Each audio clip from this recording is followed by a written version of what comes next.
Hey guys, what is up? We're back. This is the movie discussion pocket dimension, where time does not exist and the only thing that matters is film. This is Cole talking to you from the basement location, along with Jay, and we're finally wrapping up our much kind of dragged out British crime series, British gangster series, whatever you want to call it, which started quite some time ago, and we've had a lot of interruptions. But this is the fifth and final episode of that, and we're glad to finally get to it. It's unfortunately I saw the movie like a lot longer back than usually. Like usually they're much more recent when I see the movie, but I think I can remember pretty well. But I wasn't able to see it within the last few days at all. So maybe maybe Jay will have to fill in some of my blanks as we go in here. But of course, it's The Long Good Friday from 1980, which is like the first one I really wanted to do when we first talked about the series, because I'd never seen it, or at least I'd never seen all of it. Because parts of it when I watched it seemed familiar, like maybe I'd seen a scene here or there at some point, but I couldn't pinpoint when that was. But that was the one I really wanted to do, and it has a good reputation. And before we get into what it is itself, it's worth pointing out something I noticed is like, if you go look it up, it's on the BFI's top 100 list. So that's the British Film Institute. They have their top 100 list, and it's on there, and it's pretty high up. It's at space slot number 21. And we've done a couple others that are on this list, including ones that were in this series. In fact, the last episode we did was Get Carter, which is just a few slots ahead of it at 16. And also, if you go down to, I think it's 73 or 74 is Day of the Jackal. So 3 of the movies that we're covering for this series are part of that list. It's the top 100. Those would be top 100 British movies of all time. And we've also done a couple others just unrelated to the series. One might be our worst episode, not because of anything with the movie or anything like that, but just because I had a bunch of crazy technical difficulties going on. And that was for our a few years ago when we did the new Hollywood series for the British film Blow Up from '66. Blow Up is on here. Let's see its spot. I had it, and of course I moved it. Blow Up it's somewhere in like the middle. It's 60. Blow Up is at 60. Where's really Get cool Carter movie on there? Yeah, so Get Carter is 16 or 17. Get Carter. Shit, I just saw it. Is 16. Yeah. So what's number Carter, 1? Just out of curiosity. I was going to say, we did number 1, and we did that for the Orson Welles series, and that is The Third Man. The Third Man is number 1. So I think that's all the ones on the list that we've done. And if you look at it, there's a couple others that we might possibly do someday. And of course, there's some obvious ones that you'd expect. Lawrence of Arabia is number 3. Trainspotting's on there at number 10. Chariots of Fire, which I think is a super overrated movie, is at number 19, but I guess it's not bad. A Crying Game is one we might do someday. That's at 26. Got some of those big epic movies, like Dr. Zhivago's on there. Henry V. Crying Game's Irish, though, right? Isn't that? Yeah, I mean, it's considered a British film, so I mean, I guess I don't know. Okay. What went into it. I mean, there's some interesting things on there too, like the comedy A Fish Called Wanda, which is a really good comedy. That's on there. That's 39. The only James Bond movie on there is the original, Dr. No. Dr. No's on there. Yeah. Like as I said, the one we did blow up is at 60. An interesting type of movie. The 1948 Hamlet is on there. I'm not really a fan of that Hamlet. That's the one where Laurence Olivier is Hamlet, because they cut a bunch of stuff out, I guess, for the sake of runtime, which I really think is a disservice to that movie. Oh no, sorry, Goldfinger's on here too. So I guess 2 Bonds. And in my opinion, Goldfinger's the most overrated Bond. But anyway, I'm surprised there's not more Bonds on there. Yeah, A Hard Day's Night is on there, which is pretty cool. Not much horror, but the original The Wicker Man is on there. Oh, that's good. For a night, that's probably not the only horror, but yeah. And Oliver is on there, so there's a musical for you. There's probably a couple other musicals I didn't notice, but anyway, yeah, very interesting list. And yeah, so we've covered I think 5 of those movies, 3 of which are part of our British crime series. So this is what did I say? Number 21. Number 21. This is The Long Good Friday from 1980, starring Bob Hoskins and Helen Mirren. Some other people too. So Bob Hoskins is an interesting guy because he's kind of like one of those people like even if you go far back, you can't really think of him as young. And that's because really this was his first sort of real substantial role. And he was already almost 40. He was like 39 years old or something. He'd been in a couple movies in the 70s, but in like, really small sort of supporting roles. So this was really kind of the beginning of his like career in a way. So kind of a big deal to like kind of get that start kind of late in life. But it is a really good performance, of course. And I think Bob Hoskins is definitely in at least a couple other British gangster films, including a movie I watched a couple months ago that I think I've mentioned a few times. So the thief, the cook, the thief, the cook, his lady and her lover, or something like that. But anyway, that also has Helen Mirren. But that's not Bob Hoskins. See, yeah, I almost fell into the trap. Or is it? No, I better make a double check on that before I start tripping over what I'm saying here. Yeah, it is Helen Mirren, right? Yeah, it's definitely Helen Mirren. That's a few years later, and where she plays, it's in. I mean, it's not the same character, but she plays a gangster's girlfriend, the cook, the thief, his wife, and her lover. But of course. Yeah, the bad guy in that is Michael Gambon. Yeah, so Michael Gambon is the really big mean gangster in that. And for a second, I was like, he reminds you a little bit of Bob Hoskins. And there's some other movie that we did that Michael Gambon is a gangster in too. In fact, was that? Oh yeah, just want to make sure I get this straight. Let me go to filmography. Shit, I'm tripping over what I'm doing. How did Bob Hoskins not get knighted? I don't know how they decide that stuff when it comes to being like an actor. Of course, now I can't find what I was looking for Michael Gambon. Doesn't matter anyway, because we are talking about good old Bob Hoskins, who was definitely a really good actor. And had a really good career. And yeah, back a few weeks ago when we were first putting this show together, it took us a long time to get it out. I looked up Bob Hoskins. I don't think I was aware that he was dead. Like, I knew that he'd retired from acting. I did not know he's been dead for like 7 years or something. I think he died in 2014, something like that. I didn't actually know that. So I was kind of sad to find out quite well after the fact that he'd passed away, because I don't think I knew when it happened. But anyway, which is too bad. I think known for his work in Super Mario Brothers. Yes, he is the definitive Mario, for sure. But yeah, he's another one of those actors has a really interesting balance of really terrible crap, but some really good stuff too. I guess my favorite thing he's done in role is as the detective in Who Framed Roger Rabbit. Yeah, he's just so excellent in that movie, and that was a hard movie for any actor to do because he had to do a lot of acting with something that wasn't there, which I realize is kind of normal now within like this age of like green screens and everything. But back then it was not that normal really to have to act to a character that wasn't physically there like he did, with so many of his scenes with Roger. Anyway, I adore that movie. So I guess that's probably my favorite thing that Bob Hoskins has done. And now I kind of remember what I was saying before, where I was tripping over. I was getting sidetracked with the cook, the thief, his wife, and her lover, and I was thinking about Michael Gambon. But what I was thinking was Bob Hoskins, of course, is a crime boss in this, and he also plays a British crime boss in a really sort of unique martial arts type movie. The Jet Li movie, which was called Danny the Dog in Britain and called Unleashed over here. And that's actually a surprisingly good movie, like drama wise. It's got pretty good story. Jet Li does some pretty decent acting considering he's a martial arts star who's never really known for having dramatic side. Plus it's it's an English language movie, so he's not acting in his own native language. But anyway, if you watch this movie, Bob Hoskins gives a certain sort of performance as this kind of more realistic kind of gangster, and you can kind of see that like 25 years later he's once again a crime boss in Unleashed. And it's kind of like he took this performance and just sort of like, I don't know, dialed it up a few notches to make it, make it a little more over the top. I think that's how it works. I don't know. I haven't seen that movie in a while. I'll watch it again soon though. Because yeah, he becomes a bit more of a, over the top kind of cartoonish villain, but not way cartoonish, but just a little less realistic.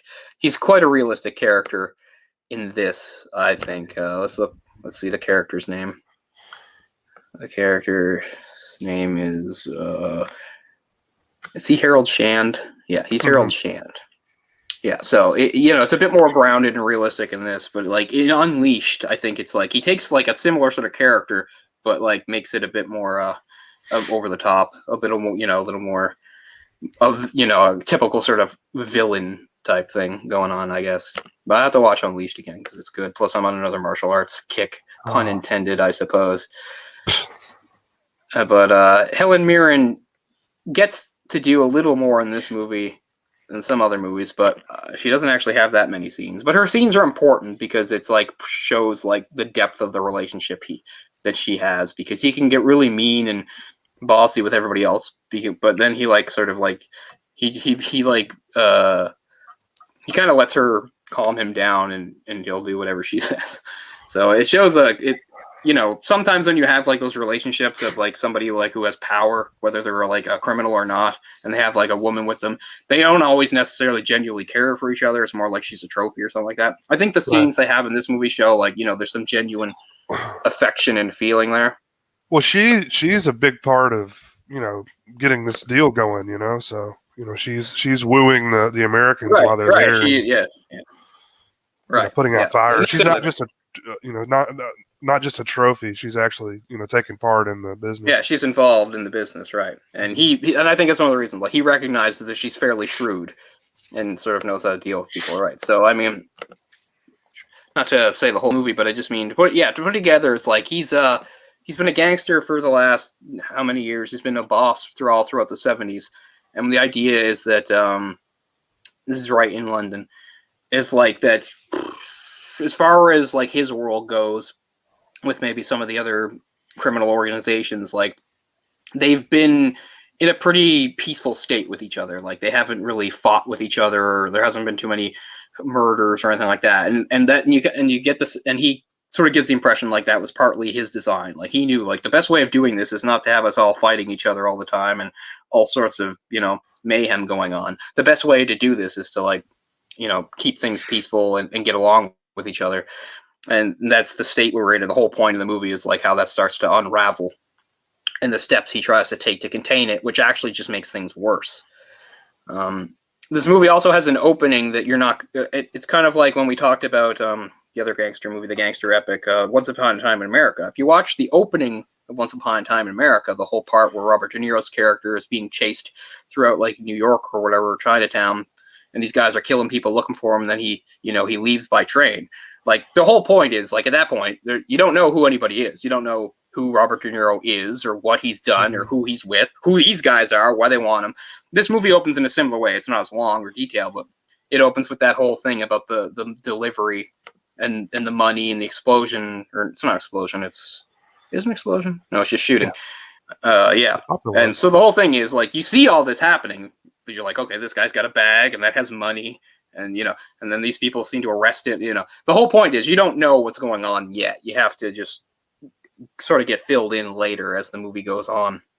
So for the first like 15, 20 minutes in the movie, you're following this sequence of events, but you don't know the background. You don't know who anybody is or what's going on. And you start to piece it together as the movie goes, which is, gets used in, I guess, a fair amount of movies. It's a good tactic as long as the storytelling is tight. So one element that this movie brings in that is not in our other British gangster movies is it takes into account sort of the political state of the time, the Troubles in Ireland. So the IRA is a big player in this movie, as it turns out. They're kind of like the main antagonist. So we get to see like two worlds sort of colliding. The local London gangster who is now dealing with this outside group. And it does put things into perspective. I can't remember what character tells him, but like when he's saying like he's gonna like fight them, he's like, "Are you crazy? You can't fight these guys." Yeah. Which is true. Like you might be like a powerful criminal, but the IRA is like a well-funded, well-organized, politically connected group that would be very difficult to oppose. I mean, of course, the British government did oppose them at various levels, and that conflict lasted for quite a long time because they had a lot of money and political stuff backing them. So But he gets so mad at one point. Right. He's like, okay, I'll take them on. And his friend sort of calms him down and says, you won't win if you do it that way. Right. Which kind of really gets proven in the end too, because he tries to pull a fast one, I guess, which leads to the ending. Well, he basically says, they don't care about money. They're fanatics. I think is exactly what he said. Yeah, which is true. A lot of them are, right? A lot of them are, they're out there. It's for a cause, right? They've got a cause and they're willing to kill for it. And a lot of them are willing to die for it. So yeah, it'd be one thing to say, like, I'm a gangster and I live in this world of violence and intimidation, but also money plays a factor. But again, you can up it even further with an organization like the IRA, which is much bigger.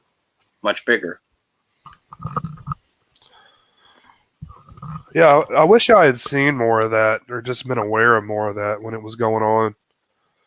All the violence over there. It wasn't really, I don't think it got covered very much on our television here. Yeah, what's funny is the first thing I ever knew about like the IRA was from like various Marvel comics written from that era that would like mention stuff. I remember like if you read some of like Frank Miller's run of Daredevil, at one point Foggy is dating this woman who's from Ireland who specifically came over to get away from the violence going on there. So she talks about it.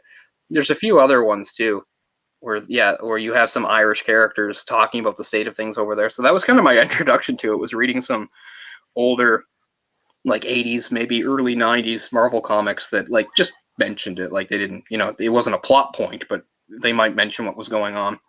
So I remember being pretty young, and that was how I first found out about it. But yeah, I mean, it'd be interesting sometime, because this movie, while the IRA is an antagonist in this, it's only because he sort of gets caught up in what they're doing, right? Like the movie's not about the IRA's specific aims at this point. It's not from that point of view. It's from somebody else's point of view, and they wind up the IRA. Like it would be good to do a movie sometime that gets into depth of what was going on. Again, it's the Troubles, which is a very cute name for a long period of a lot of violence and intimidation and fear.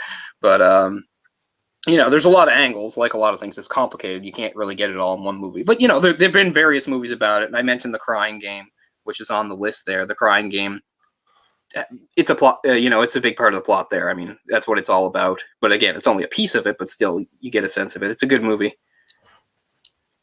Did you ever see The Devil's Own?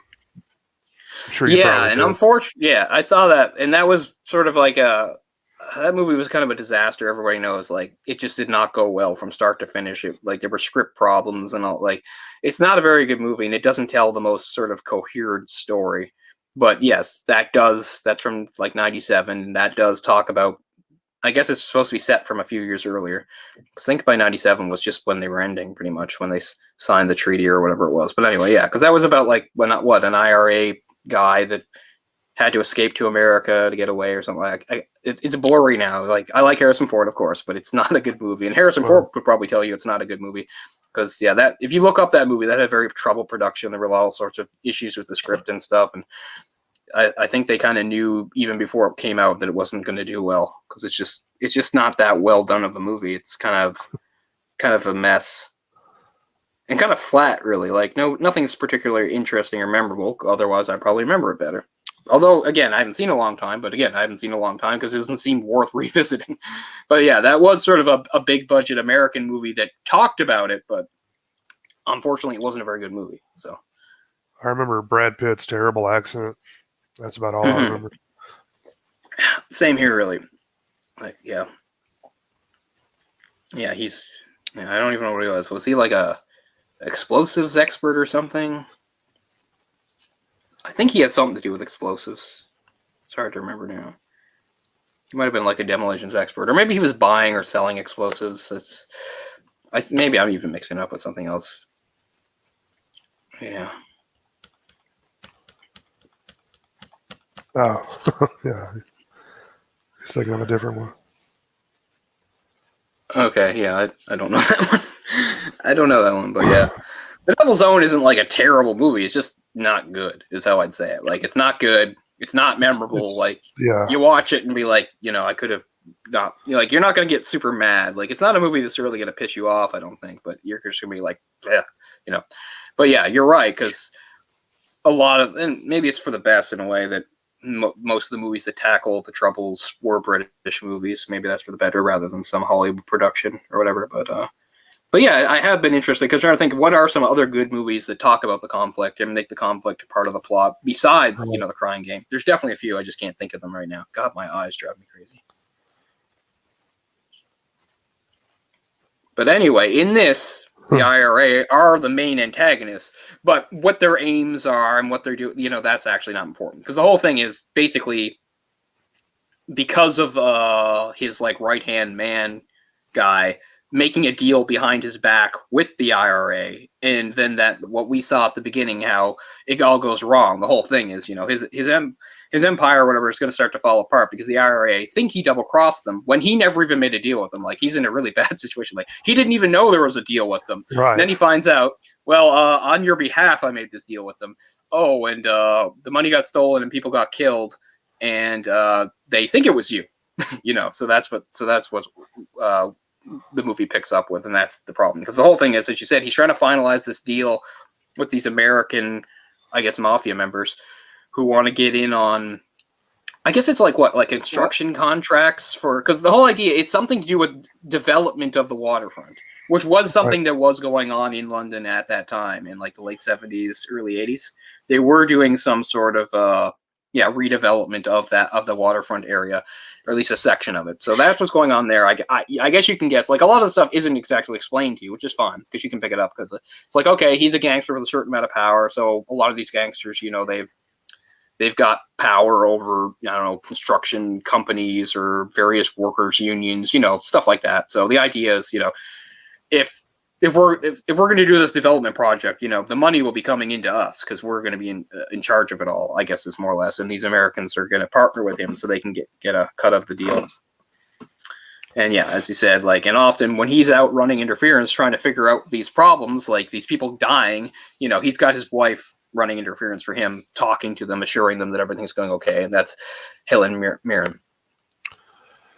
I don't know that the Americans are necessarily mobster guys. I think they are, because at the end when he yells at them, he says something like that. Because they say this is, because at the end of the movie when they say this has gotten too hot for us, this, there's just too much action and stuff. When he yells and insults them, he says something like that. He can't believe that they are mafia because they're pussies. He doesn't use those words, but he says something like that, right? He said he mocks them. He says big tough, mafia or gangsters, and you guys can't handle a little heat, or he says, I'm paraphrasing, but stuff like that. So yeah, they are some kind of American gangsters. I don't know if they're exactly official mafia, but yeah, they're supposed to be some sort of organized crime guys from America. And he gets really mad because he sort of, I guess, sees them as being posers because they're going to leave because they don't like the heat. I always say that because they keep calling him a gangster the whole time, Yeah. Yeah, but they are too. Although you get the idea that they're probably maybe mid-level guys or something. They're more like meteories or something like that. He's the boss. I don't think those guys are bosses. They're probably sent there by their bosses. Right. Although I'm not for sure, because they are making the decision. So although we don't know if they're making the decision on their own, maybe they're reporting back. Who knows? But yeah, but that last scene he has with them at the hotel when they tell them they're backing out, it's too much for them. He goes off on them for a while, and he mentions you guys are supposed to be tough gangsters or something like that, and you're going to run just because of a little action or heat or violence or whatever. But they don't let him bait him. They're just okay, fine, and they leave. That makes sense. Yeah. But yeah, that's the other thing, right, too, is he's built up all this throughout the 70s, and now he thinks with this waterfront deal, he won't even have to do the shady stuff anymore because he'll be making enough money legitimately that he can do that, which is usually how most gangsters want to do it, right? The idea is it's always good to have the fast, quick money doing the illegal stuff, but there's a certain amount of risk to it. So if I can, get enough of a foothold, get enough money, I can establish myself and become legitimate, and then be legitimate from there.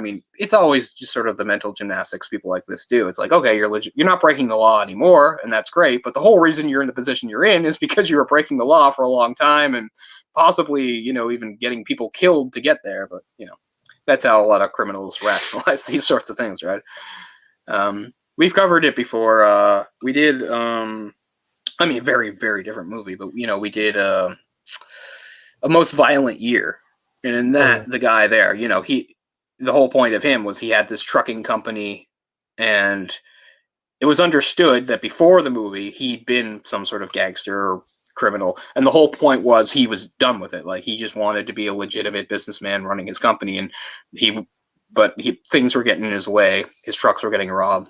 Anyway, that's a cool movie that we did sometime back. That's Oscar. What's his name? Isaac. Oscar Isaac, who's a big star now. Like, he wasn't that necessarily really that big of a star. That was right before he did the Star Wars movie. I think it was 2014. Of course, he did the Star Wars movie, and he's been a big star ever since. And he's going to be Moon Knight, apparently, which, fingers crossed, I guess. See how that goes. Seems kind of on the nose, doesn't it? Yeah, I mean, I don't like it. I mean, like, I like that guy. But you know me, especially with somebody like Moon Knight, like, I feel like I'd rather pick somebody completely unknown who fits the character better. And it's just more like, this is a guy who's riding high, and like you said, like, and that does bother me, those sorts of castings. It's like, well, who's hot right now? And that's no, you know, insult to Oscar Isaac, who has given good performances and I think is a good actor. If I'm going to say off the top of my head, I'm not going to get into a whole comic book thing here and nerd out on Moon Knight. I'll just say, if there's one thing about him being Moon Knight, is he's a little small. Moon Knight's a big guy, and Oscar Isaac's like 5'9", but I'm not going to go there. But anyway.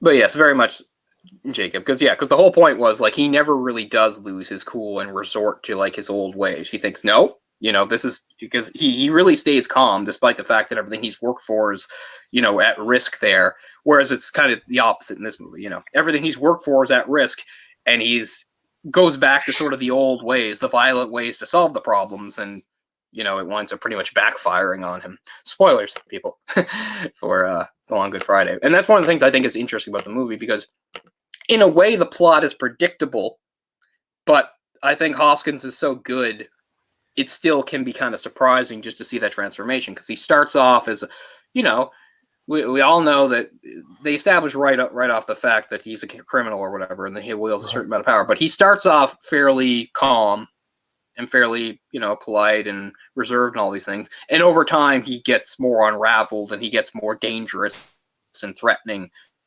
and violent. And again, I realize that's an arc we've seen. It's not particularly, you know, surprising or original, but the way Hoskins plays it still is really effective. Just seeing the change happen. I really I think that's probably the strongest part of the movie. I mean, that's not original.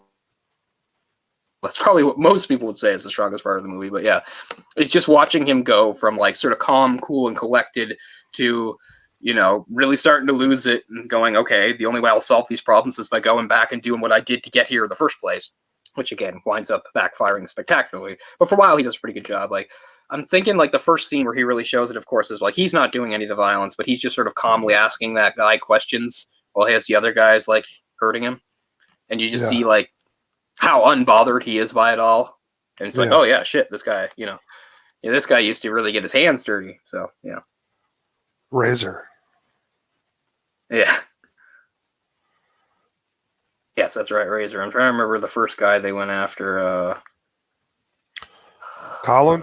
Was he the black guy? Yeah, or... Yeah. No, it was a guy he was trying to... No, his friend was Colin. But remember, there's a part where... I don't know, I don't think it's named here. But yeah, where he's trying to find out about Colin.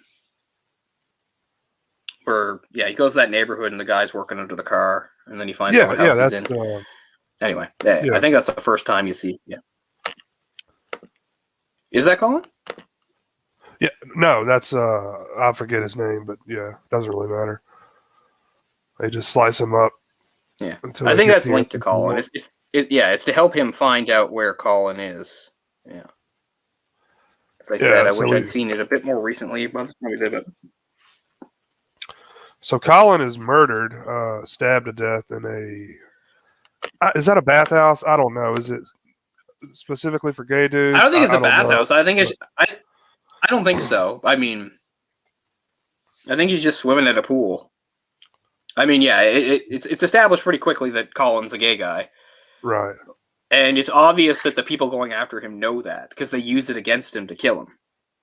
Because right at the beginning when we see, what is it? So we see I'm trying to piece together exactly how this starts. And that's the other thing too. Like we don't, when I was talking before about how we don't really know what's going on at first. Like I don't know unless maybe you're familiar with the area. Maybe British people or Irish people, they'd know right off the bat. But I think for most audiences over here, like we don't necessarily understand that he's in Belfast at the start. You only find out much later when they. When they tell Shand, he's like, Belfast? Why was my guy in Belfast? Like, I don't think most audiences, again, maybe if you're from over there, you'd recognize some area, some place or something like that. But yeah, so that's actually in Belfast because, of course, he's a London gangster, but it starts with activities going on in Belfast. And, it's pretty hard to operate in Belfast without tipping off the IRA. And Colin's got some shady stuff going on behind the scenes that Shand is not aware of, which is what ultimately causes this whole problem with the IRA. Right. But I mean, it's all Jeff's fault, his other friend. So Jeff is like his sort of right-hand man guy. Jeff is the one that sent Colin. Jeff, independently of Shand, I guess had some sort of meeting, and with that politician too. Remember when they had the meeting? So there's another a local politician involved too. He was at the beginning when he was in on the deal. It was supposed to be Shand and his organization, the Americans and their organization, plus this politician. They were all supposed to be the ones, doing this redevelopment deal to, make a lot of money. And anyway, at some point before this, that politician, whose name is had it. I keep losing names. But anyway, he and Jeff, independent of Shand, make this deal with the IRA. I'm not really sure what it's about. Is it just to keep them out of their way or something? I'm not sure. But they kind of default on that, right? And yeah, so the politician's Harris, Councillor Harris. I say after Jeff, under pressure from Councillor Harris, sent Colin with the driver named Phil to Belfast to deliver money to the IRA on behalf of Harris. So yeah, this is something to do with Harris. Like it's actually Harris making the deal with them, but Jeff, I guess, because he's going to help them out some. It's not even clear whose money it is. I guess it's probably Shand's money, really. It's never made entirely clear if it's entirely his money, but it's his guys that are used, and that's the problem, right? It's his friend Colin plus the driver that go. So it gets his organization involved, and Jeff did it behind his back. And of course, it all goes to hell at the beginning. Is that while he's there, they get attacked, and Phil is killed.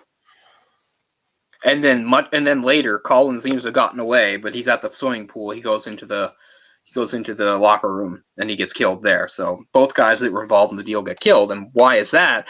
Well, because the guys that got the money at that house in Belfast, we see that they get attacked by uniformed gunmen. Again, this isn't something you really know off the top of your head unless you're familiar with it. The uniformed gunmen were the security forces. So they're the people that fight the IRA, or officially fight the IRA. So that's who they were. They were security forces. Those gunmen that, attacked the guys in the house with the money. So it's never clear how they found out, but the whole point is the IRA thinks we got double crossed. Either they told them or that, and that's what sets us all off. Is the IRA thinks that Shand and his organization betrayed them to the security forces. And that's why those murders happen and more stuff starts happening. You know what? I just realized that's Pierce Brosnan. Yeah, he's one of the IRA guys. Yeah, he's one of the main ones. Yeah, he's the one that you think is about to have sex with Colin, and then he stabs him instead. Makes sense. It's the old honeypot routine. Like, here's our handsomest guy, future James Bond. He'll seduce the guy, let him let his guard down, then we can stab him. But yeah, that's true. He doesn't have any lines, I don't think. And he's there at the end also, where he pops up out of the passenger seat. Was he the guy that points the gun at the end and smiles? Yeah. Oh, that's him too. Yeah. What I like, not to get, we might as well. We'll jump to the end. So that's one of the things that I like, and we talk about this sometimes with other movies, especially movies that get made like today, is sometimes when things are held on for a long time, and you think that maybe they wouldn't do that. I like how long that is, don't you? Like we get to Yeah, see him pointing, and then we get the camera on Bob Hoskins, and it stays on him a long time. right. Like it's on him for almost like It, maybe a full minute as the music goes, the music's yeah. going, and we just Well, see his face, his expression sort of change as he processes what's happened and what's going to happen. He sort of comes to term with it. He almost sort of has like a smirk kind of at the end, like it's like, well, whatever. I like how long that is, and I feel like, and I think you probably agree, is like a lot of movies nowadays they just wouldn't do that. It would be a lot quicker. They'd cut off after 5-10 seconds. They'd be like, that's enough. Oh yeah, totally. You and I both like it, but I think the average moviegoer would hate that. Like they would say it's slow or boring or something like that. But yeah, it's like he's coming to terms with he's about to be murdered. So, but I mean, it's right off the bat like testament to the caliber of acting that Hoskins is. In that, like he doesn't go. It's not all obvious a bunch of facial. right. It's very gradual and very Yeah. realistic. And like first few seconds, his face doesn't change. His face changes very gradually. He starts to sort of seem thoughtful, and then he seems to, he goes through a whole sort of range of emotions over that time. Just completely silently with his face. It's really good. And yeah, I feel like a lot of movies they just like speed that up. Just change your face to a frown or whatever, and we'll cut. Yeah. I mean, even though some of the movies have like that famous thing. The most famous, of course, is another movie we covered for New Hollywood. We did The Graduate, people. And The Graduate, of course, is famous for the shot of those two on the bus together at the ending after he gets out of the wedding. And the whole thing is like how brilliant it was because it sort of shows how elated they are. But over time, it starts to sink in. And, and the story goes like that wasn't even supposed to happen. That day, I can't remember the director. He wasn't on set. And it was the second unit director had to shoot that scene for some reason. He wasn't supposed to, but he was there. And he didn't know when to tell them to cut. So he just kept it going for a long time. And technically, the actors are even breaking character there. It's just the actors stopping acting and just coming back to themselves because they're not actually sure what's going on. They're not sure if they're supposed to cut or not. That's the story that goes. Like, that wasn't intentional. He just kept it going because because the second unit director didn't know how long the scene was supposed to go. They didn't know, and they were confused that it kept going. So at a certain point, they just sort of break character. Like, they're not, they just stop consciously acting, and yet so many people say, like, that's a brilliant ending because you see the change. And as far as I know, the official story is, anyway, that it was kind of accidental. I don't think I realized that. In this case, we might have talked about it in the one. It was a few years ago. That was a while back. We might have. Yeah, I think we probably might have mentioned it. It's hard for me to imagine that I would have, covered the movie without bringing that up. But anyway, because it's not something I just found out a few years ago. I think it's something I knew for a long time. But anyway, this movie, it's the same sort of deal. I think I like how long that is. It's really good. And again, it works because Hoskins is a really good actor. I'm not saying you need to be a brilliant A+ actor to pull that off. I'm just saying, it shows. His talent shows. Oh yeah. I don't think I can imagine this film without him in that role. It's a really iconic role, really. It's we've talked about that in the past with we mentioned Harvey Keitel and Bad Lieutenant, and you couldn't imagine someone else pulling that off, right? It's kind of the way I feel about this. Right, because I mean, sometimes when you've got like a sort of character, like in Harvey Keitel, it's sort of like dirty cop, and in this, it's British mob boss. There's plenty of actors that play. There's plenty of movies that have that role of that sort of character. Now the characters differ individually, but that role. But I like how much they sort of really do take something that it's not a cliche or anything, but it's something that has been done in other movies, and they really do make it unique to them. Because there's lots of movies with a dirty cop. Lots of actors that can play a dirty cop. But there's something so special about Bad Lieutenant and his performance. Like you said, like you can't picture another actor doing it. And I think as we said in that episode, when we were talking about some of the really sort of extreme scenes, like honestly, I think some of those scenes with a different actor would have come across as fucking stupid. Yeah. And yet Harvey Keitel plays it in such a way that it totally works. Like I just think some actors, and it's not even their fault. I'm not saying because they don't have talent, but I think some of those actors, if they have to act in that way, it comes across more like silly than like serious and real. And I think there's a few moments like that in that movie. This movie, it's a little different because it's not as extreme. But I just like how gradual and sort of organic it is, which makes it feel more real than a movie. Because a lot of movies, the whole point of a character arc is at some point he changes or something. And it's kind of obvious. because, well, it has to be. I like how this is, again, we know what's going to happen probably. It's sort of a predictable plot in a way, but Right. it just feels very genuine and real the way Bob Hoskins does it. The way he starts out, he's just sort of friendly and cocky and everything, and genial with everybody. And when he first gets mad, he's still holding it together at first. You know, he's like, it's okay. We put a lid on this. He's like, okay, I'm going to have to resort to some of the old methods now, but that's okay. You know, I'll keep my cool. I'll have my guys crack some skulls, but you know, I'll keep my cool. And by the end, you know, he murders his own friend in cold blood and a rage. You know, he murders Jeff when he finds out that Jeff was behind it, and it's just so out of nowhere. Like it's a scene that's tense because you think, I mean, again, any savvy movie person knows there's potential here for something, and it's still pretty shocking the way it unfolds. It is. You could see not only his rage, but also that he feels sorry for what he's done after the fact, you know? Yeah, because Jeff was his friend. Yeah.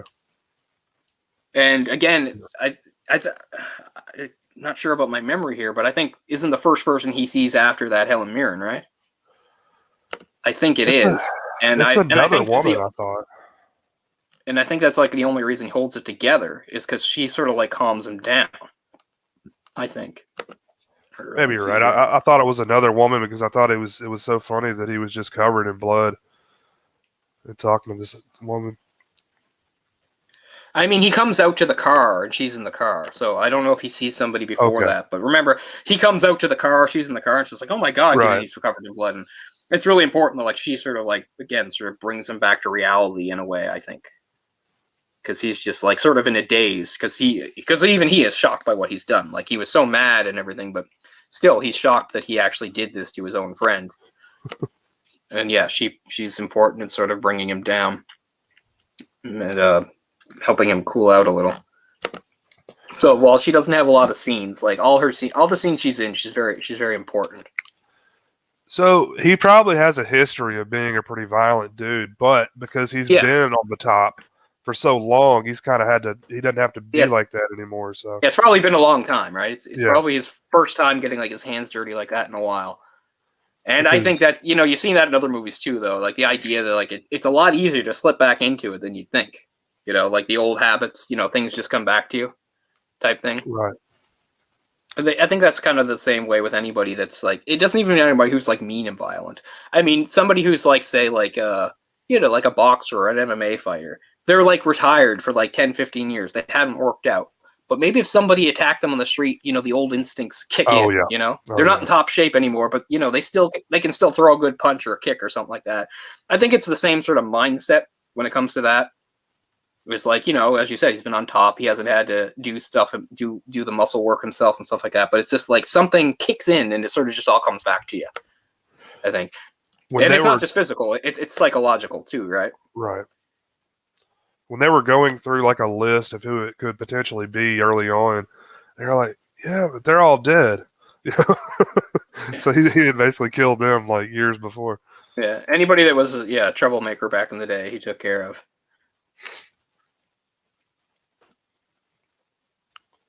Yeah. And it shows like, again, that is probably what God and Worry was. You have to have a certain amount of guts, right? If you're going to climb the ladder in the criminal world, you're going to have to take some risk and have some guts. But to a certain point, again, it doesn't matter how much guts you have. Like you said, like it's pointed out to him that even the British government and law enforcement haven't been able to defeat the IRA, but he thinks maybe he can. And, they're talking about, it's like, no, that's not going to work out. The British Army haven't beaten the IRA, so I don't think you're going to. But, in his rage, he's like, they want a reward, I'll kill them. It's like, yeah, they'll take you all out. And I think it's a sobering moment for him to, like, because, again, he's a big, important man. People are afraid of him and stuff. To have somebody point out, like, to an organization like the IRA, you don't even really matter. You're just something that's in their way that they'll knock down and move on because they've got vast resources and vast, influence and connections and all that.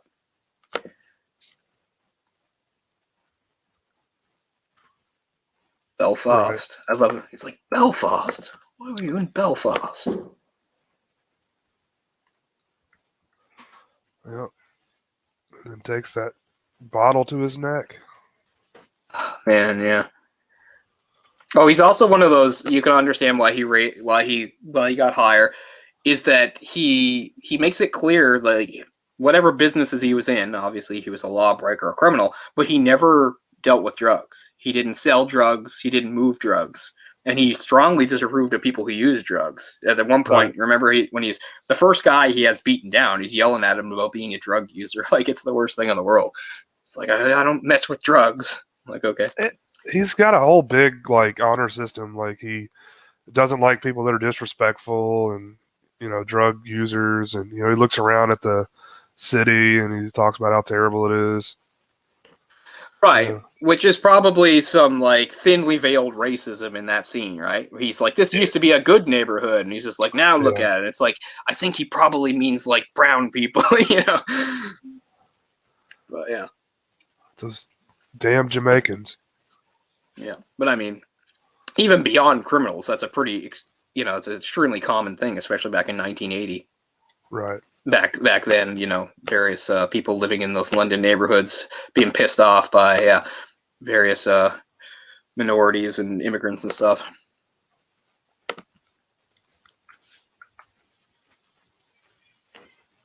Well, yeah, he's a very interesting character because on the surface he sounds like another sort of stock movie character cliche. But Hoskins is so good that, like, he feels like a very real character, and he transcends sort of a cliche. So even when the movie gets a bit predictable, it's like, okay, now he's gonna, slide. He's gonna start to lose it. It's still very interesting to watch, which I think, I'm repeating myself, but I think is really the main strength of the movie. Is that there's going to be a bit of a transformation there, a bit of a slide, and yet it's still really fun to watch it happen. Yeah, it is. And he's also one of those guys that's, like, sometimes kind of like a visionary villain, right? Like, he knows he's done this and that, but he has this idea that he's going to, like, make, London a better place, and that future generations, it's what happens when anybody gets to a certain level of success. If you start thinking about future and legacy, no matter what business you're in, you get to a point where, it's not hard for you to make money anymore. It's not hard for you to, be successful in this and that. The next thing that comes is like, well, what about when I'm old or when I'm gone? Like, what can I leave to the world? The world will remember me, legacy. And that's really what he's at, that phase of his career, and that's what he's thinking about. And that's really what this deal is all about. Because he's already made a lot of money. He's already got a lot of power and influence. But to him, this is the first thing. And again, moving himself into being a legitimate guy, that's why it's so important to him. Because it's, I think, the first step on this journey of sort of legacy and having a vision, which is something a lot of these guys talk about, right? Like how they, it takes, like, and he has that speech, right? He has that speech, and he says it takes, like, special people like us to fix these things and to move forward. He says that he points that out to everybody in the room, that, like, they're a different kind of people, like, that it takes that kind of person to make real change in the world, which is, I mean, true, but a lot of these people, I think, they're kind of up their own asses about it. It's like, you're really not that special. You're really not that visionary, but, a lot of people that think that way. I think it's probably common for them to feel like that. Yeah, but yeah, he has that whole speech on the boat at the beginning to the people in the room. And it's also interesting because you wonder, like, it's interesting. Like, again, I'm glad we don't need a prequel of this movie. We don't need to see him as a young guy. But it is interesting to think that he probably started out kind of like what was in our other movie, Rise of the Foot Soldier. He probably started out as, like, kind of like just like a tough guy or muscle. And over time, probably expanded his, his reach and showed that he had talents for other things. Because by the end, you get the idea. Everybody's very familiar with, like, his approach to things, and they all really respect him, or at least pretend to respect him, because he's got a head for business and all these things. Which, I mean, is true. I mean, because if you didn't, you wouldn't last long, right? So there's got to be a certain legitimacy to it, even if his ego's a little inflated. Some of it's got to be true, because otherwise he probably wouldn't have lasted as long as he did. Somebody else would knock him down and take his place. Because, I mean, even in the real world, whenever you look at, like, criminal organizations, the people at the top aren't the biggest, toughest, meanest. You are usually, like, they have that in them, but, they have something else, something that makes them smart or savvy or something. And that's why the big, tough, mean guys will listen to you, is because they're like, well, I could kill him and take over the organization, but then I'd probably run into the ground. It's better for me to work for this guy because he knows what he's doing. So that's how, like, it's not all, knocking heads together, and whoever's the biggest, meanest wins. Even in a world of violence like crime, because at the end of the day, you're trying to make a profit, so you need people that actually have some sort of talent for this beyond Right. just obvious violence. And what you see in a lot of these characters is they have sort of a mix of the two, and that's what it is with him, right? It's like for a while he's been at the top and he can delegate, but now he's going to slide back into the old habits. This probably what got him there in the first place is sort of penchant for violence and his willingness to use it. The original title for this was The Patty Factor. I don't think that's very good. I think that's pretty silly. terrible, yeah. And I didn't realize that I forget the original production company, but they sold the rights to Handmade, which is George Harrison's company. Huh. Or was, probably. That's interesting. Because they were going to dub Hoskins over with a Wolverhampton actor for fear Americans wouldn't understand his London accent. That's when Hoskins threatened to sue Jack Gill and British Lion, the original producer. Yeah, I can imagine. Have your performance dubbed over? Jesus. That's disrespectful. Nah, you can understand his accent just fine. Yeah, I mean, there are some thick ones out there. His is fine. His is really good. Yeah, at one point, I'm seeing some of the quotes here. Yeah, he does say the mafia at one point when he's yelling at them. And then he says, no wonder you've got an energy crisis on your side of the water. Which is true. I guess that was the gas crisis was still going on. Late 70s. Yeah. It was one of those the reason you suck speeches. They stay calm. They're like, okay, whatever, we're gonna go now. You're scaring us, so we're of leaving. course, Harold, like a lot of London gangsters, is a very sharp dressed man. He wears some very nice suits and clothes because again, it's part of the image is going from like gangster to businessman. So he takes that very seriously. And everybody on the yacht, they all look like high society. Yeah.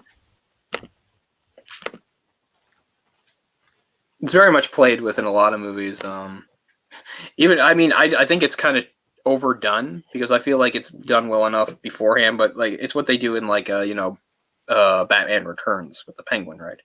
Because the idea of the Penguin, of course, is that he thinks of himself as high society and high class, and he likes the finer things in life, and he good clothes, and he's very cultured, and he's intelligent. But at the end of the day, he can be quite vicious and lowbrow, which they really do with the Danny DeVito thing. They got him biting people. They got him biting people's noses off and eating raw fish. The fish is what I always remember. Him coming out, just taking bites out of that fish. Yeah, which is a bit much. But I mean, you see that to other degrees in various movies. But that's probably at the top of it. And that's actually one of the things that's amusing about Michael Gambon's performance in The Thief, the cook, his wife, and her lover, is that the idea is he's this gangster who owns this restaurant. The whole point of owning the restaurant is it's like haute cuisine, and every night he holds court there to show off how worldly and cultured he is. And the whole thing is really funny because half the time he's like mispronouncing things in French and he's misquoting things, but nobody dares correct him. And as the movie goes on, you get to see how brutish he is, and he does some really shocking acts in that movie. But it's that sort of contrast. Like he wants to present himself as this really respectable man, and yet he's basically a thug. This is that, but again, less. This is more realistic. I think it's a little more played down. Do you think they killed her? That is a good question, because I guess I don't know enough about how the IRA operated back then. Definitely killed all the men. Yeah. I feel like if I was in their shoes, like it would be a waste to kill her, but I don't know. Yeah. That's kind of what I was thinking too. But I don't know, because you see that he gets in one car and he sees they've got her in another car and they drive off. So they've got her. So, right. I guess it probably the most likely conclusion is that they do kill her because that's how they just operate through the whole movie. They get in the way, kill you. And I don't know though. I mean, it'd be one thing to kill her to send him a message, but they're definitely going to kill him anyway. Apparently, yeah, it's a really great, really interesting performance. That movie is just such a unique movie. I was really glad that I finally saw it after all these years. It's really hard to compare it to anything else. And Michael Gambon, of course, makes it. Like, as I said, if I had to compare, I think we talked about this before, Jake. Like, it reminds me a lot of, the Dennis Hopper performance in Blue Velvet. Like, just a completely awful human being that could just go off at any second. Same sort of performance, really. He's not quite as crazy, but he's pretty depraved and awful. So it's very similar to me.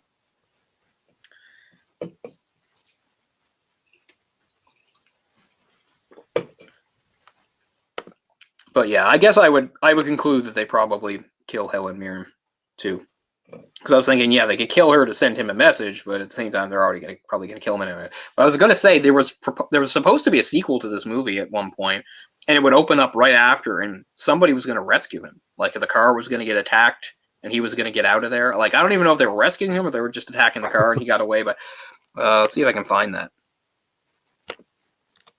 because there was something about. Yeah, a sequel there. He survives this, and it picks up like right there. Now I'm off what I was looking at.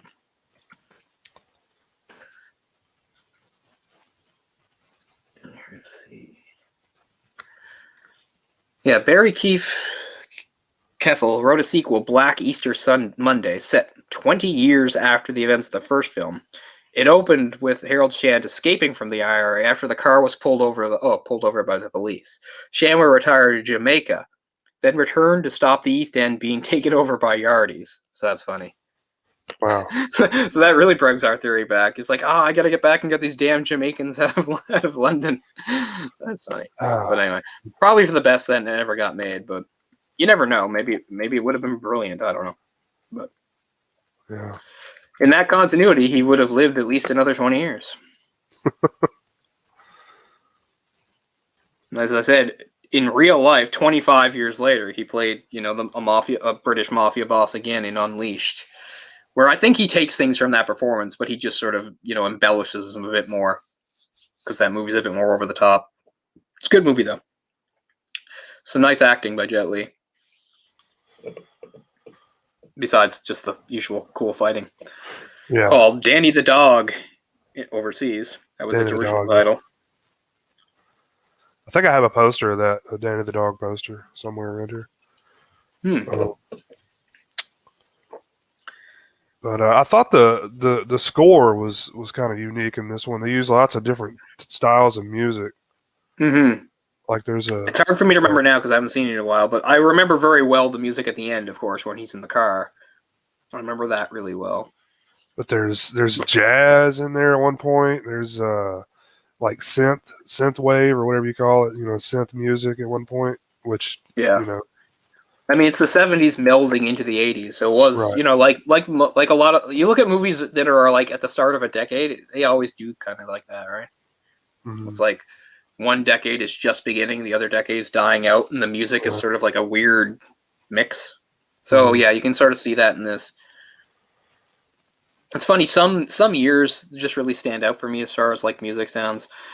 Like Rush, they've got that song Subdivisions. I don't know if you know that one off the top of the head, but that one has a really unique unlike a lot of Rush songs, although a lot of Rush songs do have keyboard. It has a really distinct keyboard intro played by Geddy Lee. Anyway, that was on an album that came out in 1982, and it has a music video. So if you look up the music video for Subdivisions by Rush, I was born in 1983, but to me, that's the most 1982 thing I've ever seen in my entire life. Everything, the way it looks, it sounds, it's like this was 1982, wall to wall. Like, I don't know, some things just stick in your mind for whatever reason. Yeah. It's funny, sometimes some of the hockey arenas actually play that on the organ, the intro. It's a very well-known keyboard bit. It's not quite up there with Jump, but it's a pretty distinctive keyboard bit. Definitely a unique song, which is no surprise. Rush being a pretty unique band, but even for them, it's a different sort of song. It's like definitely not like a rock song. Like I don't know, but again, it's the start of the '80s and synth stuff is coming in. It's interesting. Actually, at the start of that movie, Pixels, the Adam Sandler movie Pixels, it opens in like 1980 or 81 or something like that. Like it reminds you of that. Like that's what it looks and feels like. Because I think there might be an arcade scene in that music video. I'll have to check. I think there might be. I'll have to check. Yeah, The Untouchables. If you want to talk about like gangster movies that I really have weird mixed feelings about, The Untouchables is right up there, man. Because The Untouchables is, I mean, one thing that's funny because I was joking with somebody the other day about this. Like, I think Kevin Costner is like one of the worst actors of his generation. So it's just really hard for me to really like anything he's in. Although I do like some stuff he's in, including I love Prince of Thieves. And you think, how can you love that? He's like the main character, but I like it kind of in spite of him because I like that movie so much, which is not easy. But I don't know. The Untouchables, I feel like, is one of those movies where they go too far. It's hard to voice, but there are certain directors, De Palma being one of them, Tarantino being another, where they go so far into this style that they've created that it almost feels silly and artificial.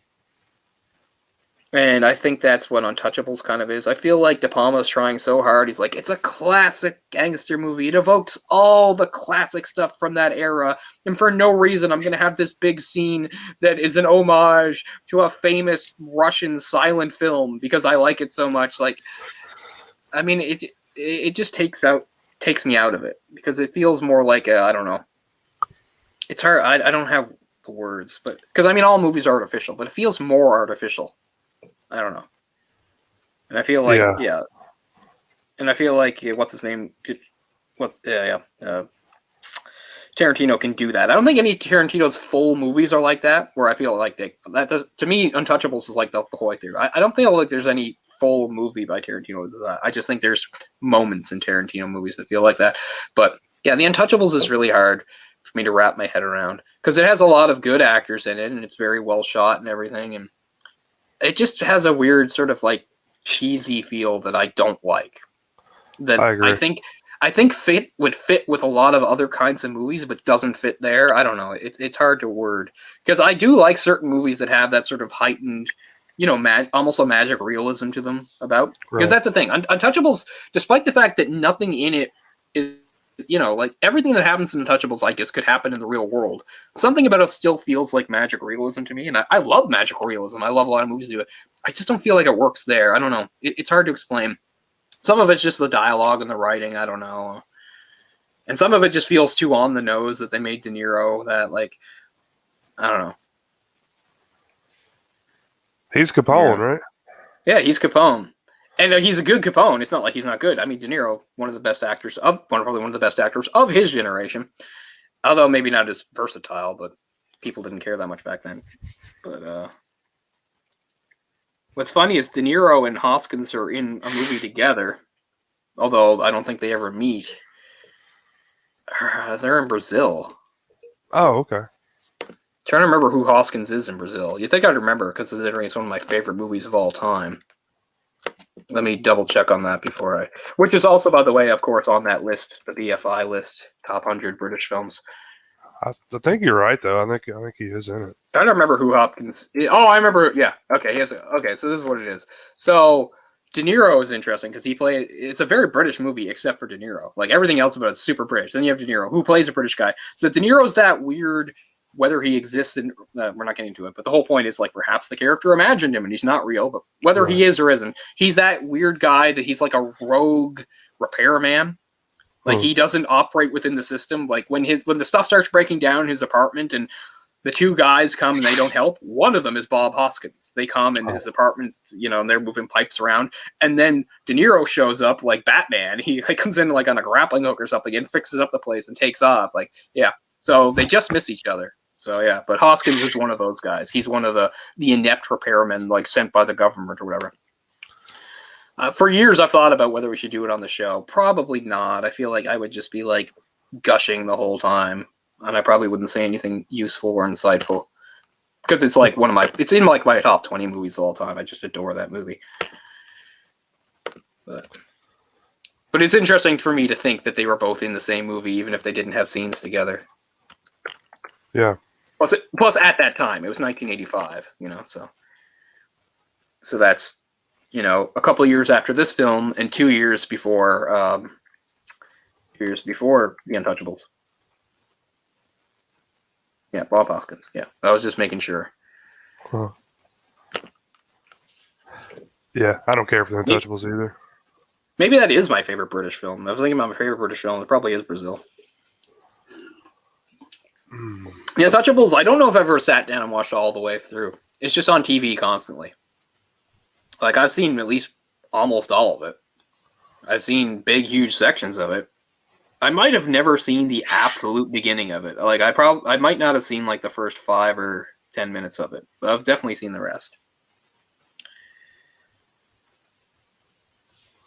Sean Connery, Kevin Costner.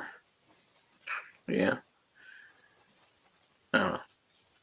There's some other good actors in there. I just don't remember who they are. Yeah.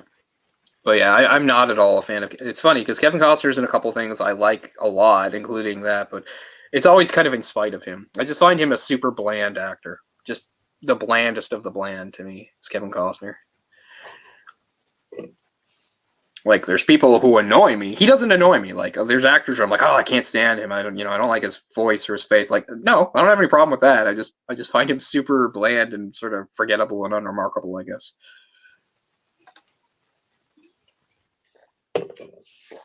And he's in like 14 baseball movies. Okay, no, he's in like 3, but that seems like too many.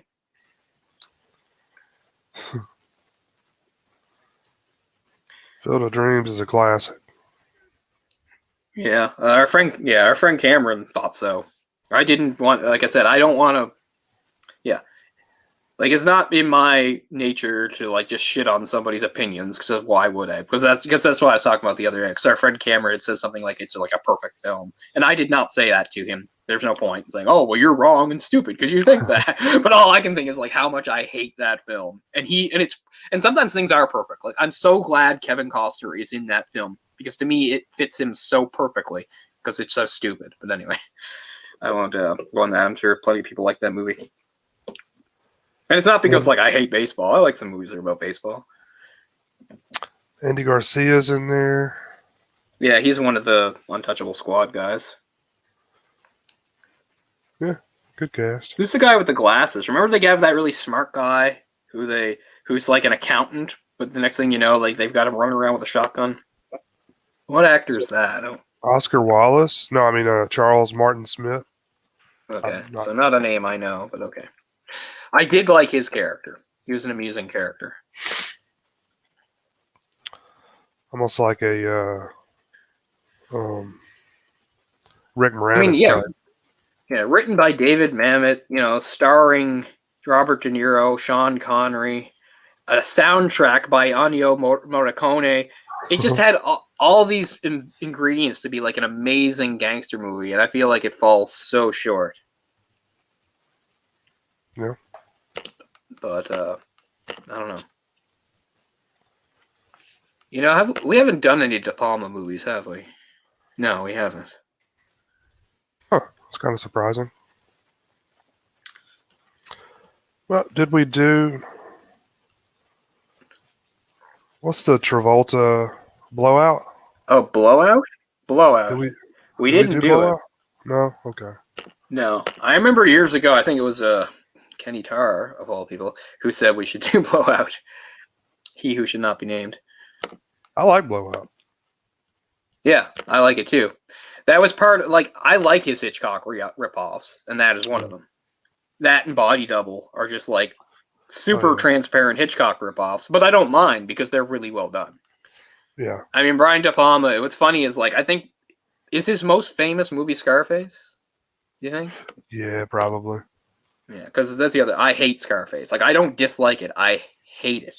Watching that movie is torture for me. I despise that movie.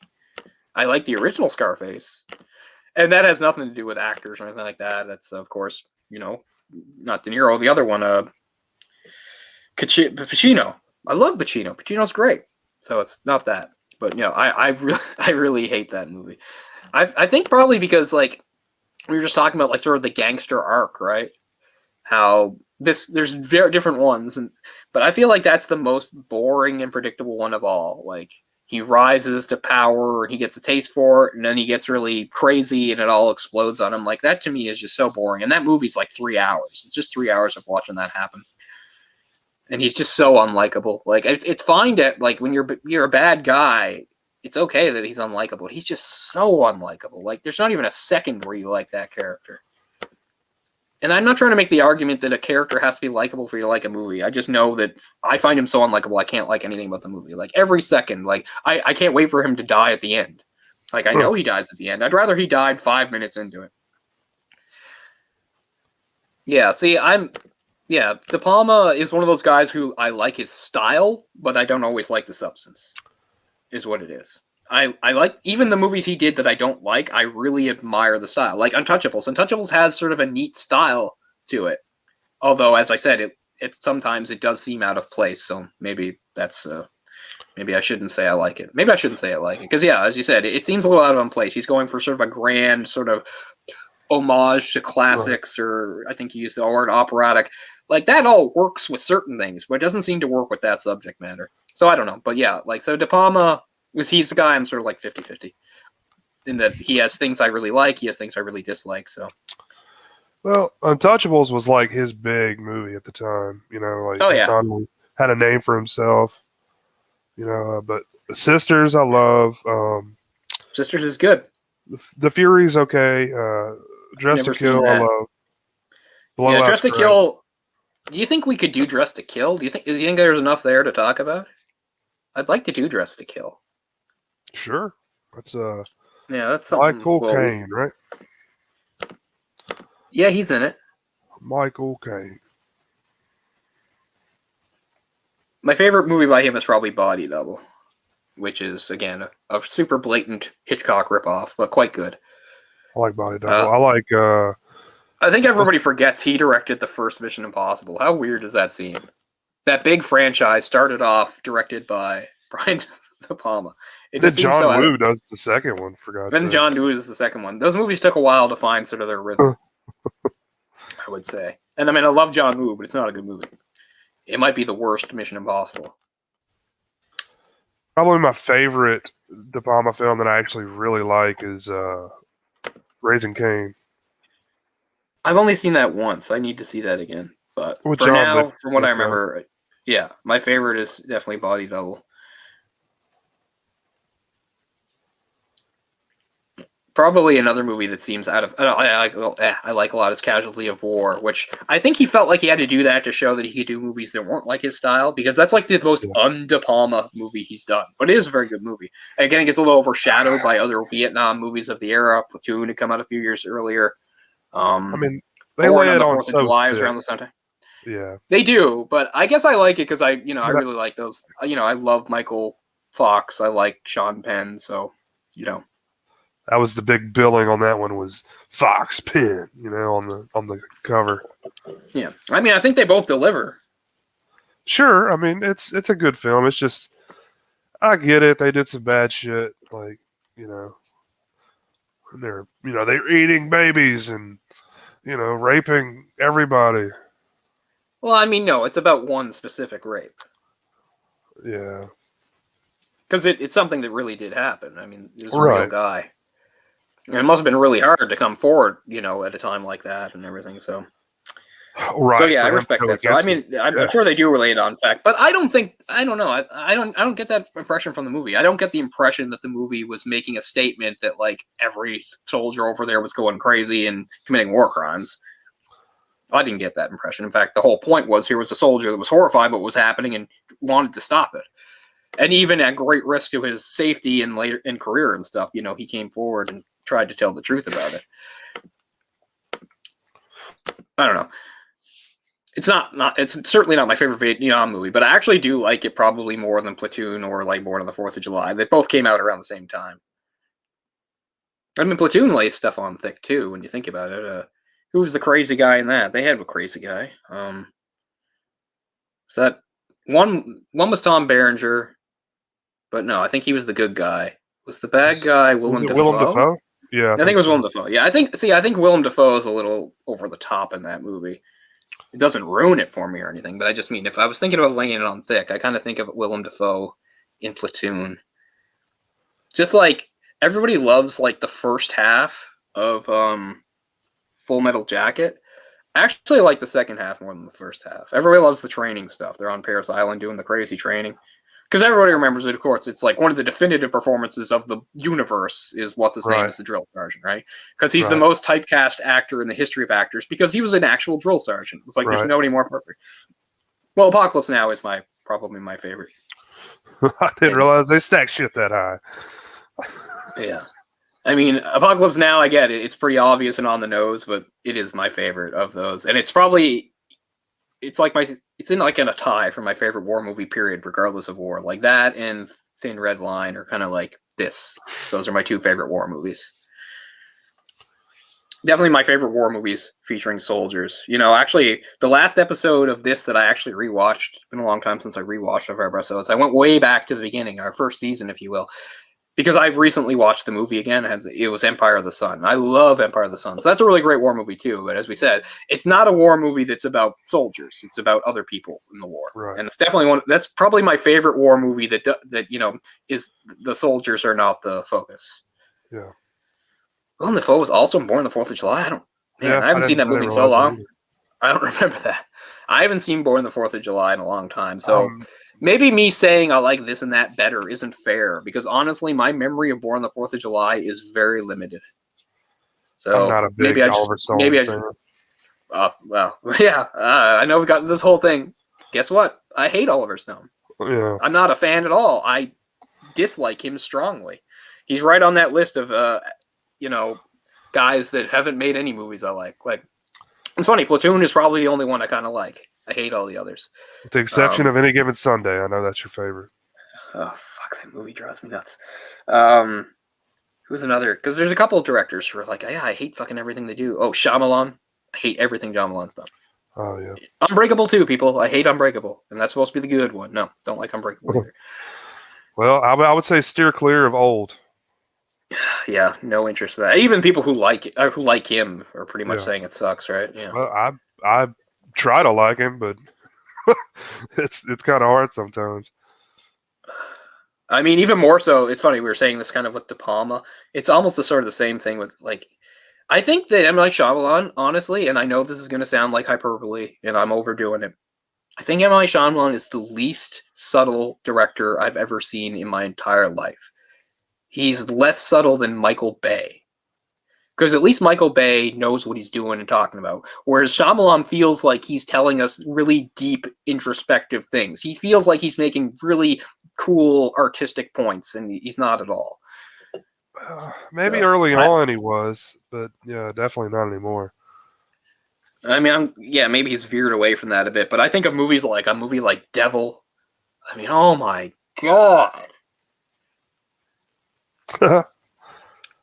I feel like he's always wants the movie, like people to ask him, like, ask me about the symbolism of this. It's so deep. It's like, no, it's stupid. It's childish. I don't know. We're not going to turn this me bashing various directors, but I'm just saying, we're going to talk about directors I don't like. Oliver Stone and him, they're both guys I don't like anything they've done, with the exception, I guess, of Platoon, which I think is pretty good. Not great. But not a single Shyamalan movie. None of them. I don't like Michael Mann very much. I mean, there are some of his films I like, but as a whole, I don't care for his work.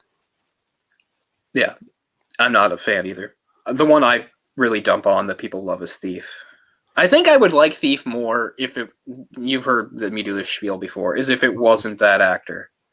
I don't buy him in that character at all. Scott Conn or Conn? James Conn. James Conn, yeah. I feel like James Conn was horribly miscast in that movie. I feel like cast anybody else. Like I just don't buy him. It all feels very phony and fake to me in that movie. Because Thief actually has a good plot.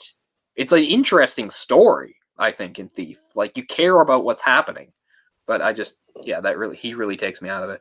I mean, I like Heat a lot. like a lot of people do. I like Heat. I think Heat did a good job because it has less. I think most people like Heat for some of the obvious reasons, like De Niro and Pacino, of course, getting to but I like Heat more for the action choreography than really anything else. I feel like Heat did a great job of sort of laying the groundwork for some strong sort of action choreography. I feel like if you watch like The Dark Knight, the second Batman movie, like it takes a lot from Heat, but in a good way. It has a really good feel to it. Yeah.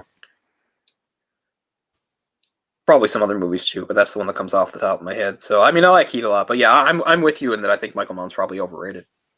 Mm-hmm. He has a very slick, good visual style that I guess is very appealing. Very slow paced. That's true. Which is not always a bad thing. It's not a bad thing. Yeah, I should look up and see. I'm blanking on what other movies he's done. So let's take a look here at Michael. It's not as many as I thought. No, he doesn't have it. He's not that prolific for how long he's been around. He's not that prolific. I mean, Thief is the first one, yeah. So not that many at all. Okay, Thief. I've never seen The Keep. We've talked a lot about Manhunter, so there's no point in repeating. The short version is I think Manhunter is very interesting, but I'll take Red Dragon over it any day. Last of the Mohicans is solid movie. I don't think it's like a greater classic, and I think Heat, same thing. Don't remember The Insider. Ollie bored me to tears. I was the only person in the world that seemed to not like Collateral at the time. People thought Collateral was brilliant, and I did not like it. I think they were just blown away because it's Tom Cruise, but he's like a bad guy and his hair is gray. I feel like that's the whole reason people like that movie. Plus, I think I've gone on record a lot. I don't like Jamie Foxx at all. Speaking of Jamie Foxx, Miami Vice is just a boring slog fest. And Public Enemies super let me down. I went to see Public Enemies in theater because the trailers look good. It's a great looking movie. It's shot well. The locations and the costumes, everything pops. Looks great. And it's so dull. Like, it's so dull. Like, I just remember just the air being sucked out of me in the theater watching that movie, being going, oh, this isn't good at all. It was 2009. Johnny Depp was just before Johnny Depp really started to go downhill. Johnny Depp was still a really big deal in 2009, And I was actually happy that he was the guy. I was like, yeah, okay, I'm up for this, Johnny Depp. But so yeah, and the only movie he did after that was Black Hat, which I haven't seen, which is some movie about like hackers or something. So, I was told not to watch Public Enemies. It was so bad. Yeah, I think I might have told you. You may have. Again, it's not like you're gonna be like pissed off or be like, this is really stupid. It's just I just was not grabbed by it at all. As somebody who knows the history, I know about those gangsters and what they did, Dillinger and stuff. Like I couldn't believe like how they managed to take that story and make it so uninteresting. It was so uninteresting. There's what's funny. What gets lost is like he was associate with another gangster of the time, Babyface Nelson, and the big difference between them, of course, was he was the gentleman.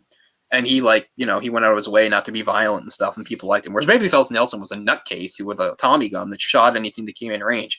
And the guy who plays him only briefly in the movie is really good. And you're like, maybe they should have made a movie about him, Because there's like one good scene where like he and Nelson team up for a job and then they're being chased. That's a good scene, but it can't save the whole damn movie, which is boring. Yeah, so it's for me like what's that? Did you ever see Black Mass with Johnny Depp? Oh, the one. Oh, is that like the Whitey Bulger? Yeah. I read the book it was based on. It's kind of the same. I think by that time I'd sort of checked out on Depp at that point. I think like a lot of people, right? I was just like, okay, Depp is no longer a sign of quality because Depp had a good run in the '90s into the early 2000s, and then he just sort of went off a cliff. And maybe there's real reasons for that. We know about his weird personal life and shit, so I don't know. But I think it's just another one of those cases of an actor becoming too successful and believing too much in themselves. So they think anything. Like it happens with a lot of actors. I think they do a lot of good stuff, and then like I think they get in their head they can just sort of do anything. I think he's one of those. Because Johnny Depp went from a guy that was a solid actor that gave good performances to a guy that at some point thought like, it's interesting because I'm a leading man, but I'm also a brilliant character actor. Now everybody bask in like, you know, my creation of this character. You know, he's like, you thought you knew Willy Wonka, I'll show you Willy, like, you know, that kind of thing. Yeah. He's far from the only actor that has had sort of that career trajectory. So I'm not just picking on him, just saying he comes to mind for doing that. I was trying to think of the movie he did where everyone has mustache. They all have Mordecai. Was that it? Yeah, They all that's have one of weird those ones that's mustaches. supposed. Yeah, there's a few movies he did like in like the late 2000s, like yeah, where it's like don't even watch. That's one of them. I think the Sweeney Todd is probably another one. I can't watch that. No. It's so bad. Yeah, no, I can't watch that either. Was that Tim Burton?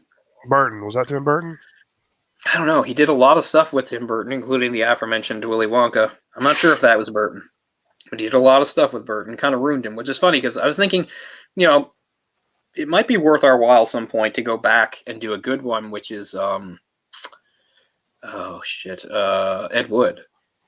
Oh yeah, I think Ed Wood would be a good one to do. I love Ed Wood. Yeah, Ed Wood's a very good movie, and it reminds you that at one point, Depp and Burton, you know, put out great stuff. You know, He had a great track record there for probably a decade, like with Yeah. Beetlejuice and Ed Wood even says like your hands. the Frankenweenie short is good. Even It's I very- even like it's very good. the cartoon. I like the cartoon as well, but I know it's different. But Yeah. um, He gets way too much credit for Nightmare Before Christmas, though. It's all like Tim Burton's. Tim Burton wrote like a little poem thing that it was based on. Everything else is not him. But anyway. yeah. Like, he didn't direct it or anything. He didn't write it, but... Well, Corpse Bride sucks if that means anything. So. You know what?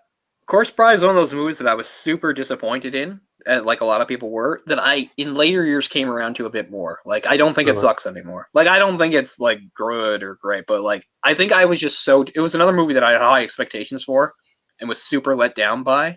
Yeah. But after, like, some years had gone by and maybe the disappointment had dissipated, and I watched it again with maybe lower expectations, I liked it more. But, you know, I'm not saying go back and it's misunderstood. It's not. It's definitely a letdown. But now I can watch it and appreciate it a little bit more. Like, Yeah, a good friend of mine's father was a big fan of Nightmare Before Christmas, yeah, and they all had this big to do. You know, when Corpse Bride came out, they all went to go see it as a family and everything, and everyone was just so disappointed. yeah. I mean, I'm definitely a big Nightmare person. You know, I think about, like, I always talk about my various tattoos and how my tattoos are all bland and simple. And even though you think, oh, you know, you're a comic guy, get like Spider-Man or Venom or, you know, and all these amazing, but I would just never would, right? Like, I see all these great, fantastic, you know, I follow, you know, on Twitter, I follow various people, and Neil Gaiman's thing, every 5 seconds, they're showing like Sandman or Death or something, and some of them are just gorgeous. And I love that stuff, but it's not me. I wouldn't want it on me. I would have to say, one of the closest characters I would get on me maybe is Jack. I'm never going to get a character on me, but if I had to, he's up there. Like, maybe I would get Jack, because I like Jack that much, and I like his look. But no, I'm never actually going to get a character on me. If I get more tattoos, they'll just be more boring symbols and stuff, which is what my tattoos are, stars and shapes and things. But yeah. So I am a really huge fan of that movie. A lot of people, we always talk about how like movies have these trajectories, right? Especially like sometimes a movie's a big deal, and over time people are like, you know, they think maybe it hasn't aged that well or something, or it's a generational thing. Other times the movie doesn't do well, but you look it back and you're like, I think that was an overlooked movie, you know, it's better. Yeah. I almost feel like Nightmare has reached that point where there's a lot of people saying like perhaps it's overrated. I guess probably it is. Because, I mean, as much as I love it, I didn't hold it to a super high standard like I would hold other movies, because it just is supposed to be sort of a silly, fun movie, right? Like, it's not supposed to be life-changing. So, I mean, if it's your favorite movie in the entire world, I get it. That's cool. Sure, you know? Sure. I saw it in the theater when it came out, and I wish I had. I never got it. I understand people love it. It's just, I don't, you know, Oogie Boogie's cool, I guess, you know, but it's just not for me. But I think I was probably on like the tail end of the audience for that because Yeah. What year was that? It was like 93. So I would have been getting older to watch movies like that, but like younger people, like kids, like 15 years younger than us, are really into that movie. That has a huge fan base. So I mean, that does make me feel a little better because I was wondering, is that one of those movies where it's just like, no, it's just like sort of your generation and, later generations are like, that's overrated shit, So that kind of makes me feel kind of good, I guess. I mean, what's funny is I guess I was target age for that movie, but I did not see it in theaters. That kind of thing was not on my radar back then, I had to find out about stuff like that a little later. Since we're going down this thing, and by the way, people watching, I should have mentioned this at the start, but since Jay and I have not done a show in a long time, I figured this might happen, that we'd be a little unfocused. So I hope you don't mind that we're veering off on some other topics because we just haven't really had a chance to talk about stuff for a while. But anyway, what was I saying? I was saying something about Nightmare in 93, and I've lost it. Wow. That's funny. Oh, no, I know what I was going to say. But anyway, when I was talking about like various movies that have big reputations, I never understood Beetlejuice. I don't get anything out of Beetlejuice. It doesn't even feel like a full story to me. It feels like a bunch of stuff that happens and then it stops. I mean, I guess you'll buy it if you really like Michael Keaton's performance. Unfortunately, I don't. So I like it visually, but yeah, I'm the same. it's a really haphazard, odd story when you think about it. I mean, I guess I'll give it credit in that it's not predictable. That's for sure. It's not predictable. It does not follow the normal story arc beats and stuff. And part of me wants to give it credit, but part of me thinks, well, that's also why they exist. They exist for a reason, so that a movie is coherent. Because I mean, at one point you think it's going to be about these people, then they die, and then they go to the house, and it shifts to these other things. And there's just all these weird questions that I have, and maybe I get because sometimes people can pick apart a movie I really like, and I'll say, don't ask so many stupid questions, just accept it, But I have too many questions about like the rules of this world. Like, for instance, like that book they get. Like, how come humans can read it? Like, why would you leave it out so live people can read it? Like, why are certain things so convoluted? Like, and what is Beetlejuice's actual function in this world? All sorts of things I don't really get.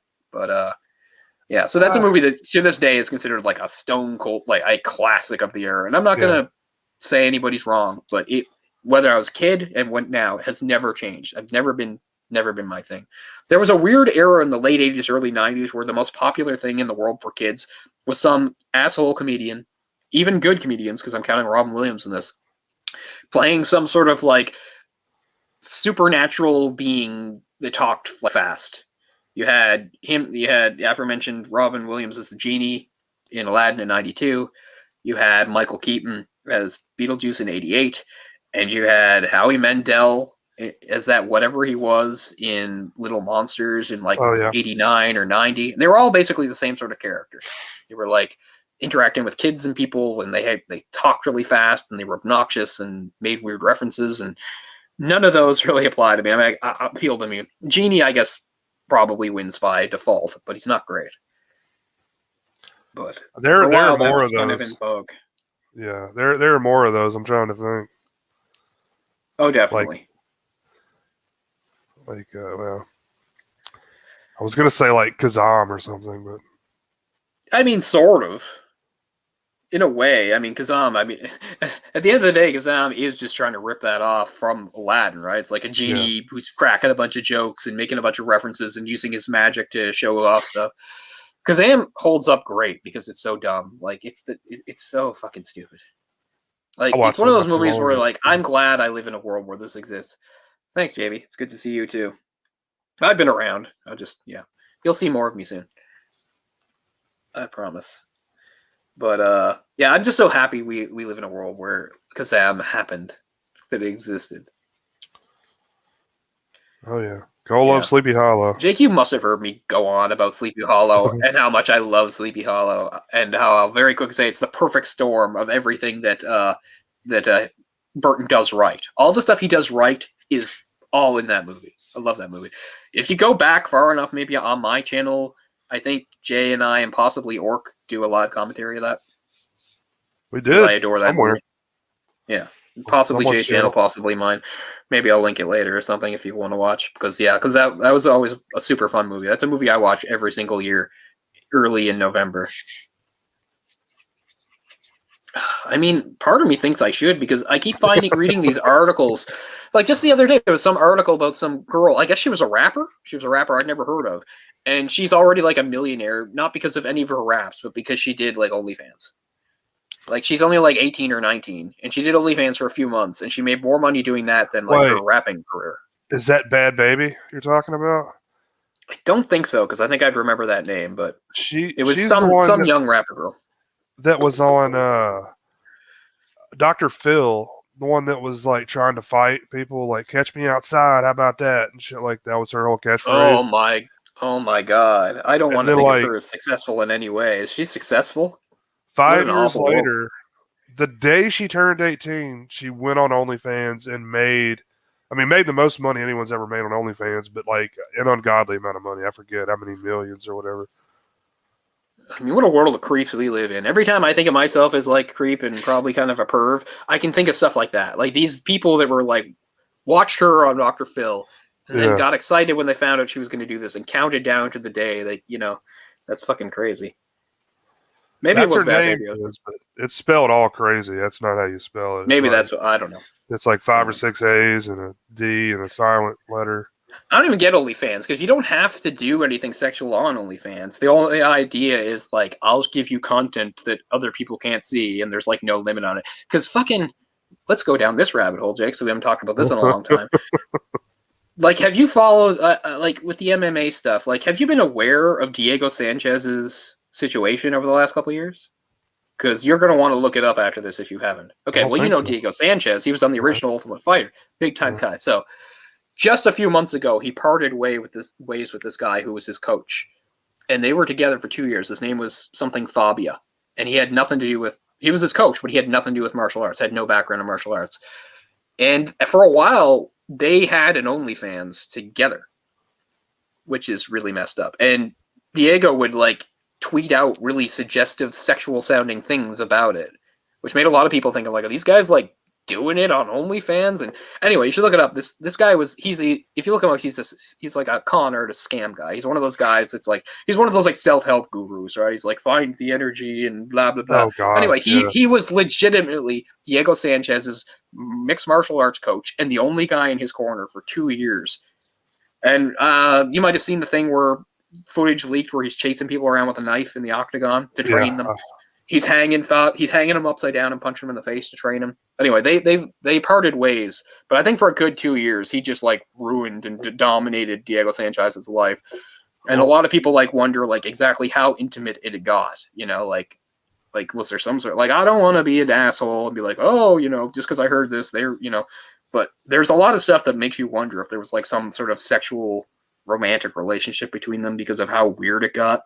And of course, he's a total asshole because now that as soon as like they parted ways, the guy went on like some, I don't know, podcast and completely shit talked Diego and said like, if I had known like what a terrible person and head case he was, I would never have gotten involved with him. And I'm finding all this shit. Like the guy's like, I hate people like that. Like, I don't really care that much about Diego Sanchez, but I feel bad for anybody that like mixes their life up with these fucking con artists. His website is ridiculous. You'll have to look it up at some point. But yeah, he's just one of those guys that says like, I've received like special training from a guru in the mountains, all that complete bullshit. Yeah. But was he cut yet from the UFC?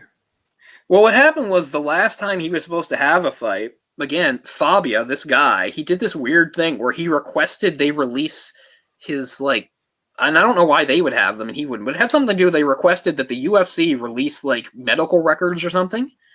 I remember And that. at one point they had a meeting with him and they said, well, what is this about? You have some sort of concern that he's suffering from some sort of debilitating injury? Because if that's what you're saying, we will cancel the fight. Because we're not going to send a guy in there if we think he's dealing with some, bad injury. And he wouldn't say so. And they're like, look, we don't know what you're talking about, but the fight's canceled. And that was the last time Diego was supposed to fight. And a few months after that, Diego fired the guy or broke up with him or whatever the hell happened.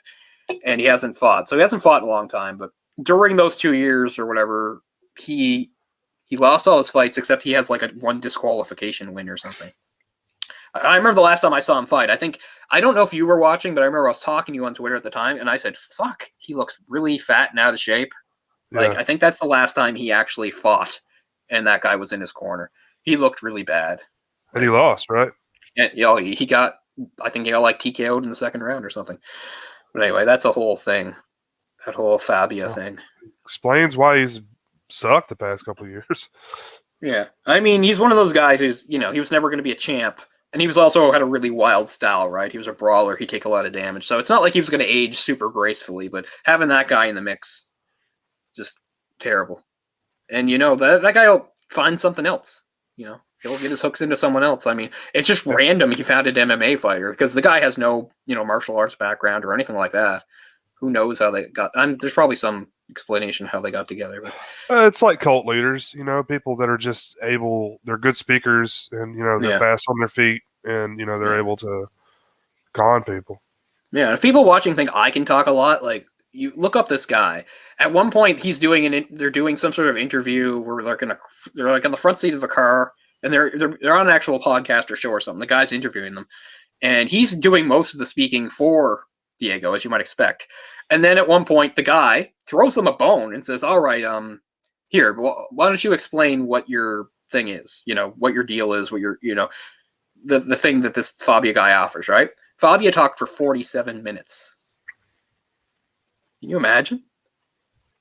And saying very little, of course. These people, I hope that as somebody who's like long-winded like myself, that at least there's substance to what I'm saying. Because, like you said, these people they're good speakers, but they're also good at just like saying a lot of stuff that doesn't actually mean anything, right? Like it sounds like it might be something, but if you really listen and you're paying attention, it's like none of this means anything, He's totally one of those guys. Just throwing out a bunch of buzzwords, bunch of terms and things, and trying to make it sound like it means something. Yeah, I was trying to find some footage of this guy. But there's plenty. Trust me, that's his thing, right? He's a self-promoter, so there's lots of footage of this guy talking and talking. Oh, great. Let me play this real quick. Just as a short one. Yeah, let's do it.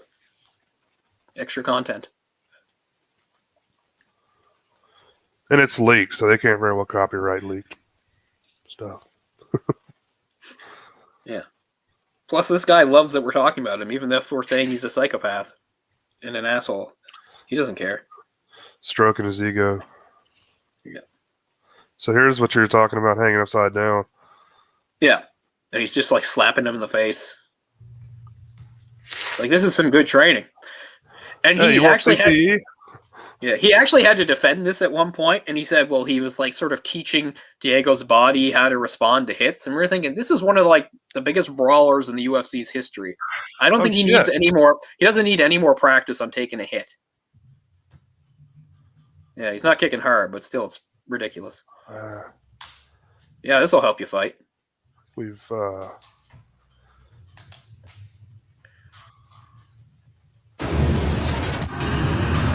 put your tags all over it, yeah.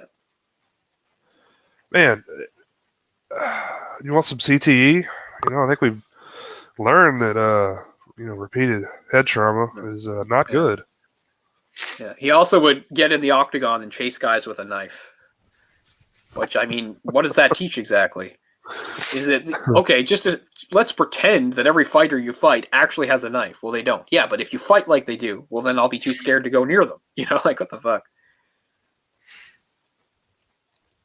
Is that the guy that was that death cult that did the subway attack in the 90s? Oh, because that death cult, they are really something else. I mean, you want to talk about cults? They're right up there because they were actively trying to like murder everybody around them.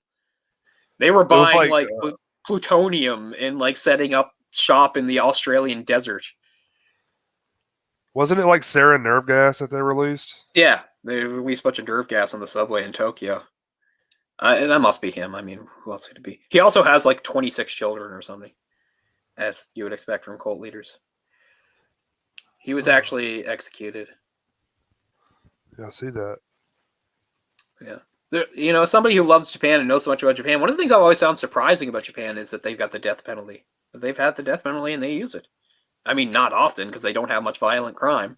But if something, they think calls for it, they do it. Japan also doesn't have gay marriage yet, which seems odd, but,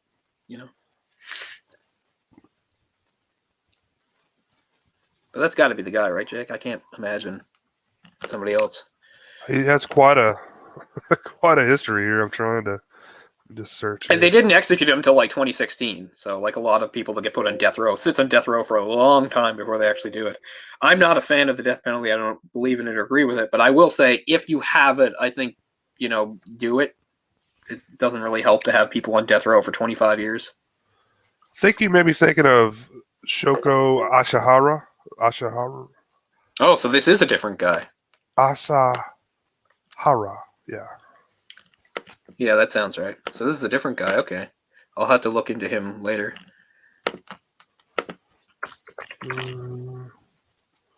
Uchi Matsunaga. Yep, he was executed. Oh as yeah, well. I know who this guy is.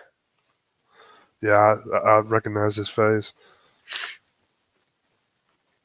Yeah, he wasn't so much cult leader as like some sort of fraud. But I mean, cult leaders do fraud, but he had some sort of like blackmail scheme or something. I'm trying to remember now, like because He also has a Ponzi scheme going. Yeah. But yeah, he was like his murders were like spectacularly violent and awful.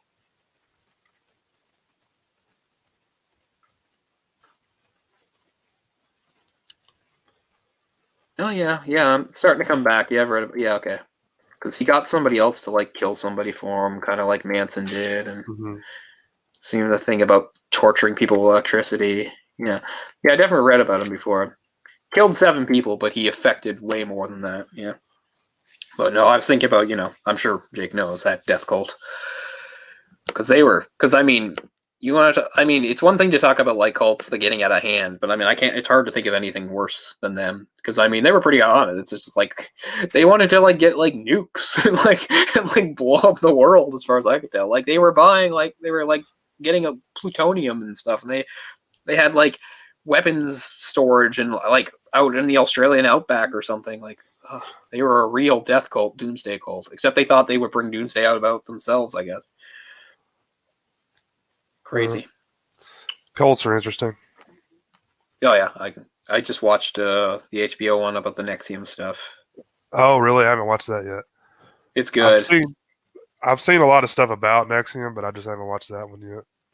Yeah. Well, that's the 4-part one. That's India. What's her name? Her mother was the famous actress. It's from her point of view, but it brings other stuff in. But it's because she was deep into it. She got right into DOS and everything. Her mother was a big soap star. I can't remember I thought it was funny. And the grandmother was technically a princess, although like a fake princess for like a few days when she was a kid. Grandmother's still alive.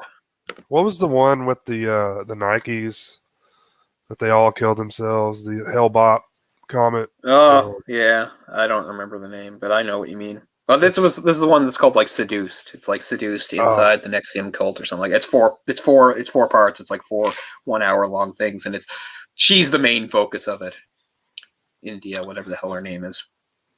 But her mom was on like Dynasty or maybe something like that. Oh really? Maybe not that, but some big popular show from the 80s. Her mom was a big star on. Well, I know. I'll have to look it up now because it's driving me now crazy now. Allison Mack, right? Wasn't she big in there? Yeah. Oh yeah. She was basically the second in command after the guy. She only got 4 years at the end, which really pisses me off. I'm sure it pisses more people off than me because they had their lives destroyed and people by it. Like she was facing like something like 40 years and she got 4. Yeah. I think it's the same deal, like because she turned evidence against the main guy who got like a bunch of life sentences or something like that. But I mean, 4 years, give me a break, man. She is dangerous.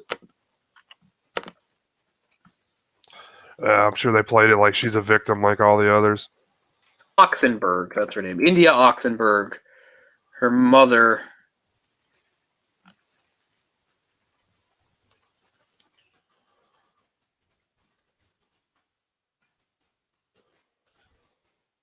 What's her mother's name? How did I lose it so quickly?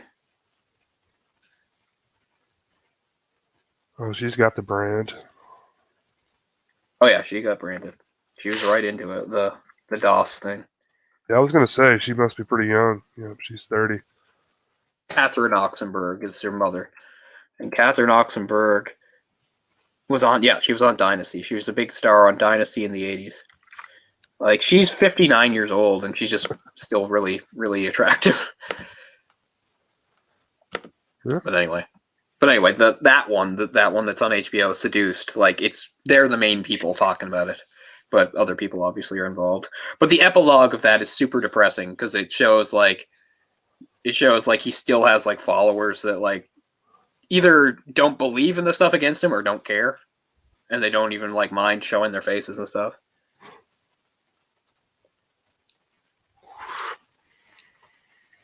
Yeah, sadistic motherfucker. Anyway, yeah, I'm gonna have to put Ed Wood on the list. I think that would be a good one to do. Plus, I would just like to see it again because I haven't seen it in quite a long time.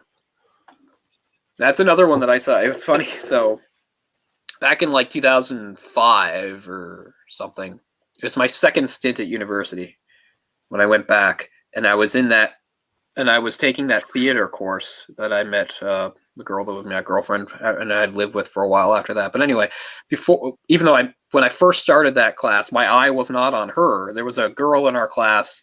She was a redhead, and she was British, and she was one of those very like outgoing type of people, and she would just never shut up about like how, I guess, not weird, but like how she lived life to the fullest. Because she'd often talk about how like she fucked this guy or fucked that guy, and this happened and that.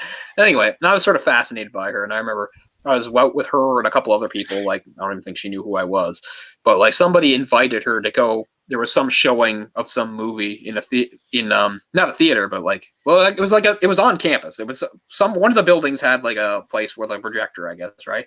And they showed Ed Wood, and that's how I saw Ed Wood. So I was just trying to get closer to her. I'm not even sure why. It wasn't even like I wanted to date her. I just thought she was cool at the time. Later, I stopped thinking she was cool. But anyway, and I remember watching the movie and being like, I'm glad I finally saw that after all these years. I love that movie. And she came out and she just said like it fucking sucked. It's funny. Wow. But she was always telling like stories to anybody who would listen about like bizarre sexcapades and stuff like that. And she was interesting because she was British, I guess. Seems like an odd thing to talk about all the time.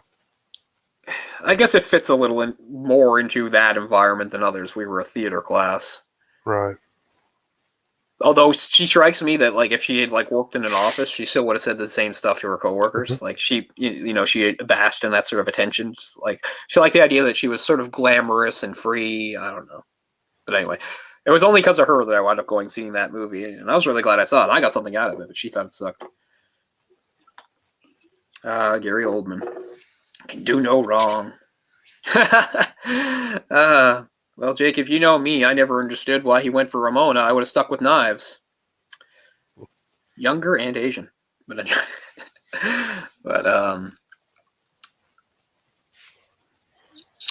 Fuck. But yeah, definitely a less interesting version. She didn't rollerblade. Maybe if she rollerbladed, I would have fell. But as I said, I got probably the most indie girlfriend I ever had was from that class. It just was not that girl. It was Anne. But anyway. So that took up 2 years of my life. But yeah, Ed Wood. Yeah, I'd really like to see that again. Plus, the subject matter, Ed Wood himself, the actual person, his career and everything is so fascinating.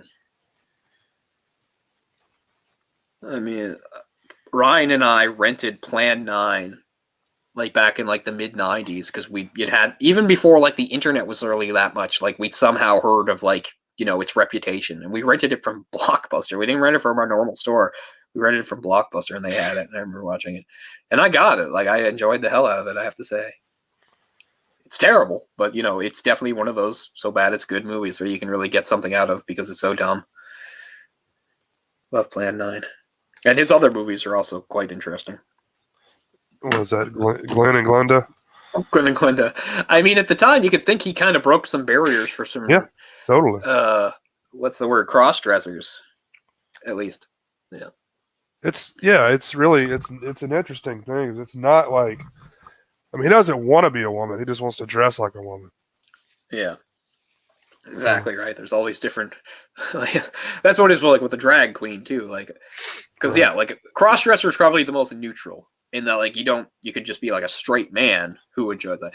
Drag queens, to my knowledge, are gay men, but they're perfectly comfortable as men. They think of themselves as men. They identify as men, but it's very fun for them to, sort of cosplay as like glamorous women.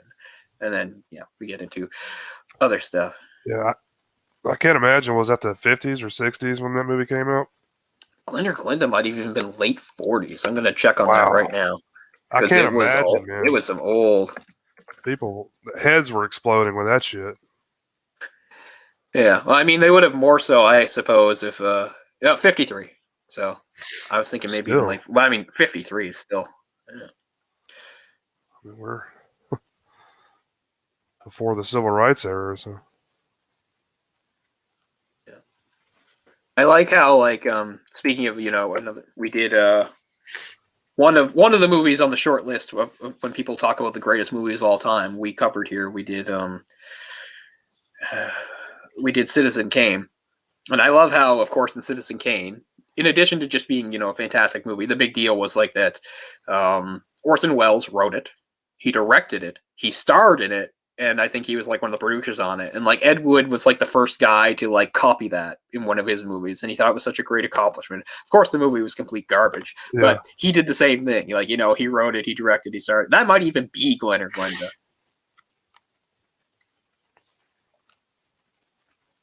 But I remember, like, he was just so proud of the accomplishment. And, of course, his weird relationship with Bela Lugosi. So, yeah. So, hopefully that's one we can get around to doing sometime in the future. Yeah, it's funny because we were talking about bad movies before. Like, I can't agree with you about Showgirls. I can't even enjoy Showgirls to make fun of it. I dislike it that much. I agree. I just find it harsh and irritating. Did you watch Saved by the Bell at all? Yeah, I did. Did you ever think Jessie was hot at all? No. And I mean, some of it was her character too, right? Like they made her really annoying.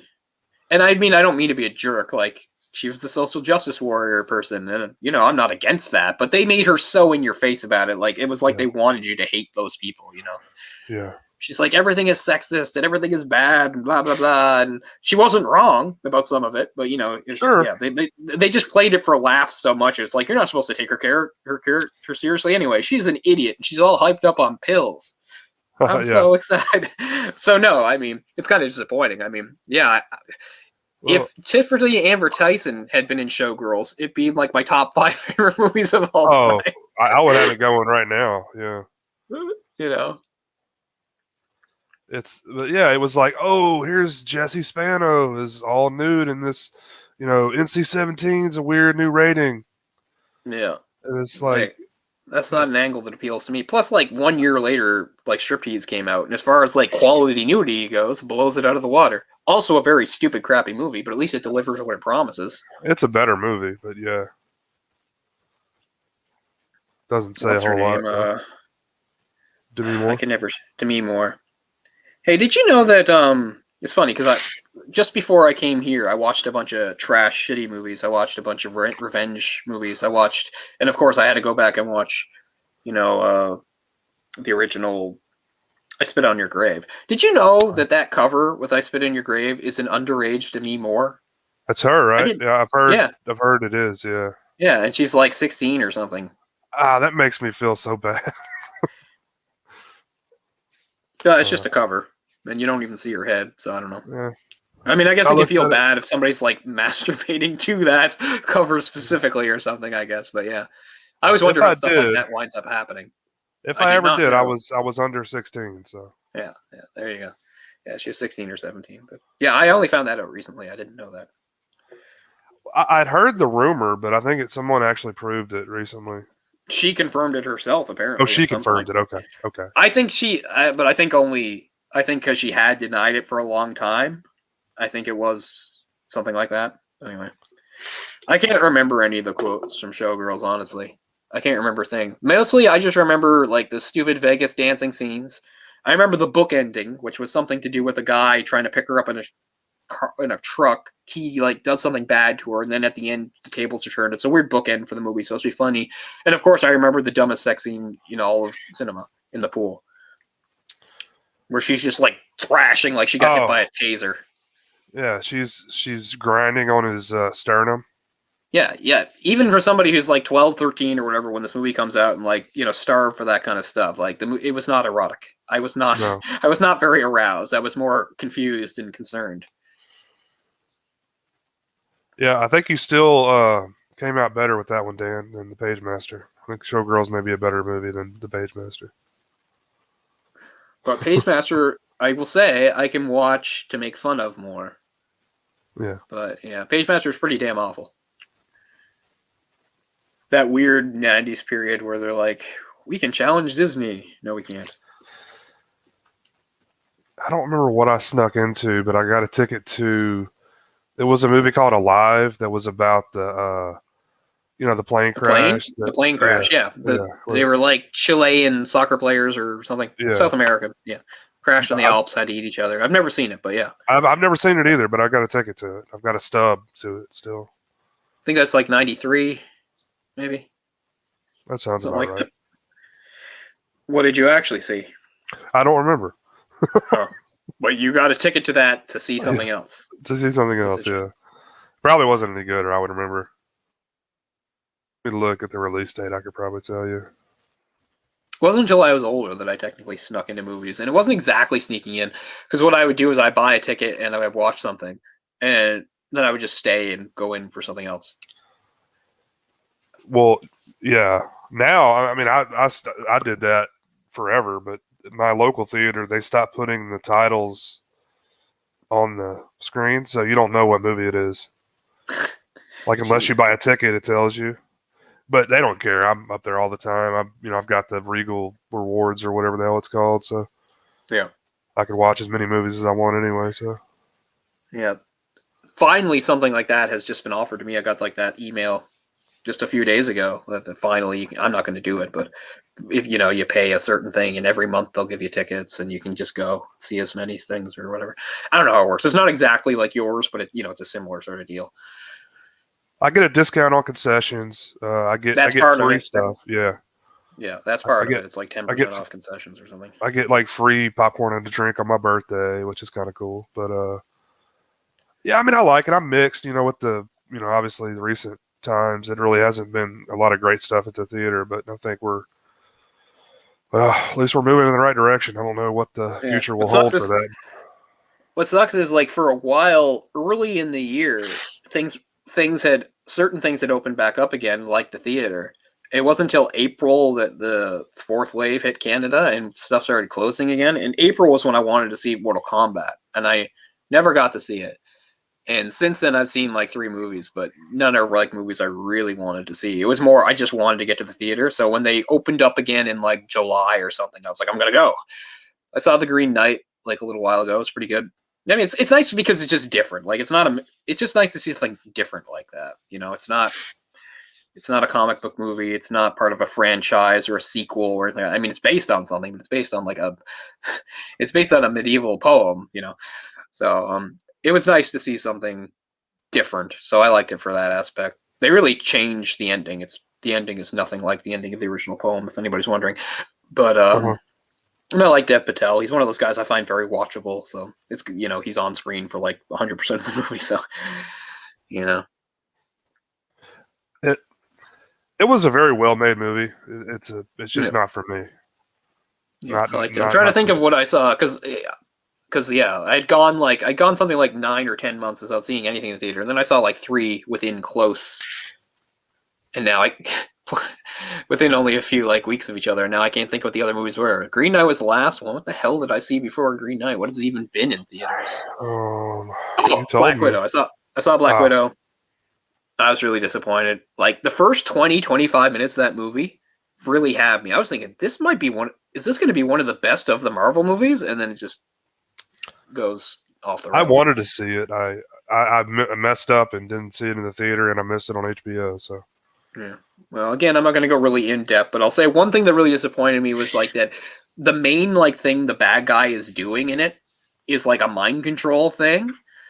And that seems really played out, especially in Marvel, because it's just like, okay, like that's the whole deal with Bucky as the Winter Soldier. Is like, he was mind controlled, and now we're gonna have the Black Widow fight against this bad guy to stop like a mind control thing from happening. It feels like they could have done like anything else other than that. I'll also say, I mean, a lot of people see that David Harbour guy. I guess he's famous because he did some shows. He was on Stranger Things, which I never watched. But anyway, he's like the former Russian super soldier guy in that Red Guardian, and he has no point in the movie. You took him out. If you took him out of the movie, it would be pretty much exactly the same. Except there's a whole scene where they break him out of a prison.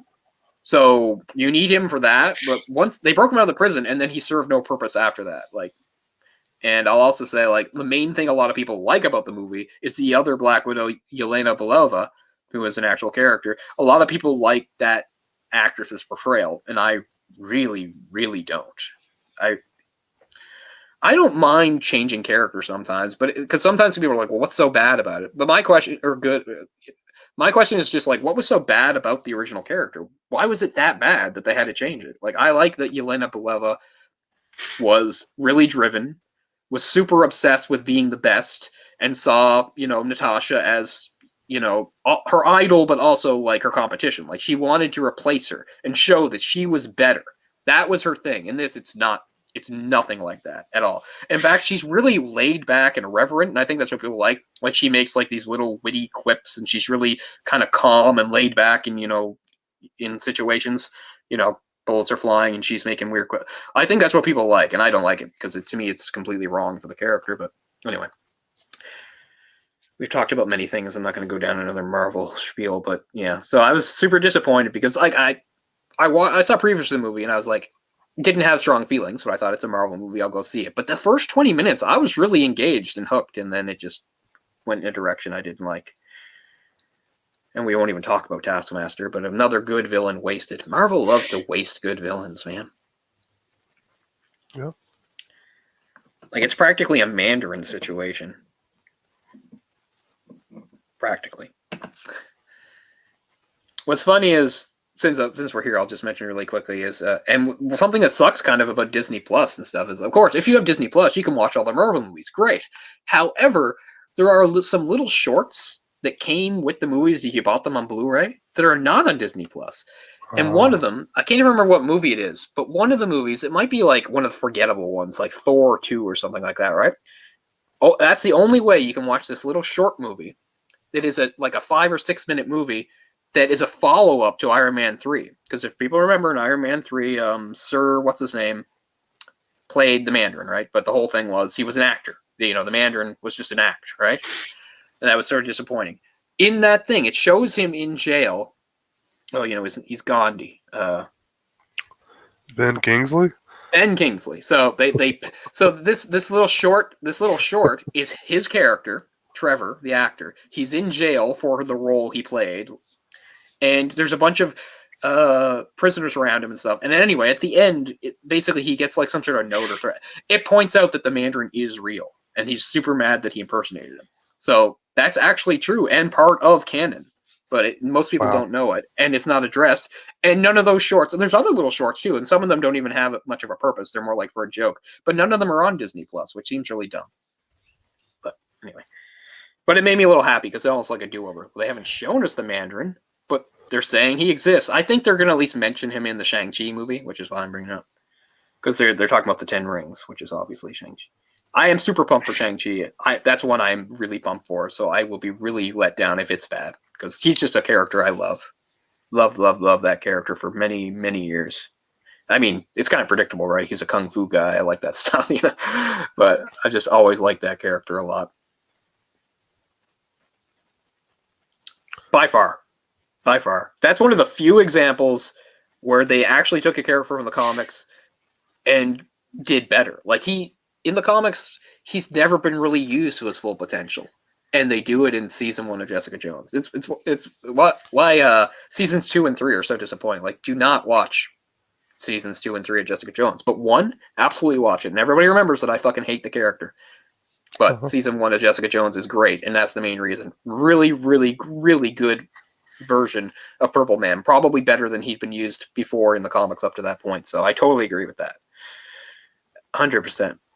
But yeah, it was disappointing to see they were. Oh, it's another mind control thing. She's got to stop the mind. Yeah, we don't need that. Yeah. Anyway, I do hope That's- Shang-Chi is really good. And on another note, with the exception, of course, of Deadpool, who is not in the MCU, although yeah, it is kind of nice to see that there's going to be another, Canadian playing a big Marvel hero. Because to this point, the Marvel heroes have all been like American, British, and Australian. So the Shang-Chi actor, he's Canadian, so that's cool. So I hope it's a really big hit for him. I saw Snake Eyes, which I like quite a bit. Yeah, that's what I want to see. That's like the next thing I'm going to see. That's what I'm going to see this weekend if I can, if it's still around. Because yeah, I love that character too. I met his creator, Larry Hama. Oh, Did not talk with him very long because he was there at the same. He was in the same place as I told you this before. Another Canadian actually. Oh fuck! Come on. Don't worry. Darwin Cook. So I was at a convention in 2013, Halcon, my first ever convention type thing.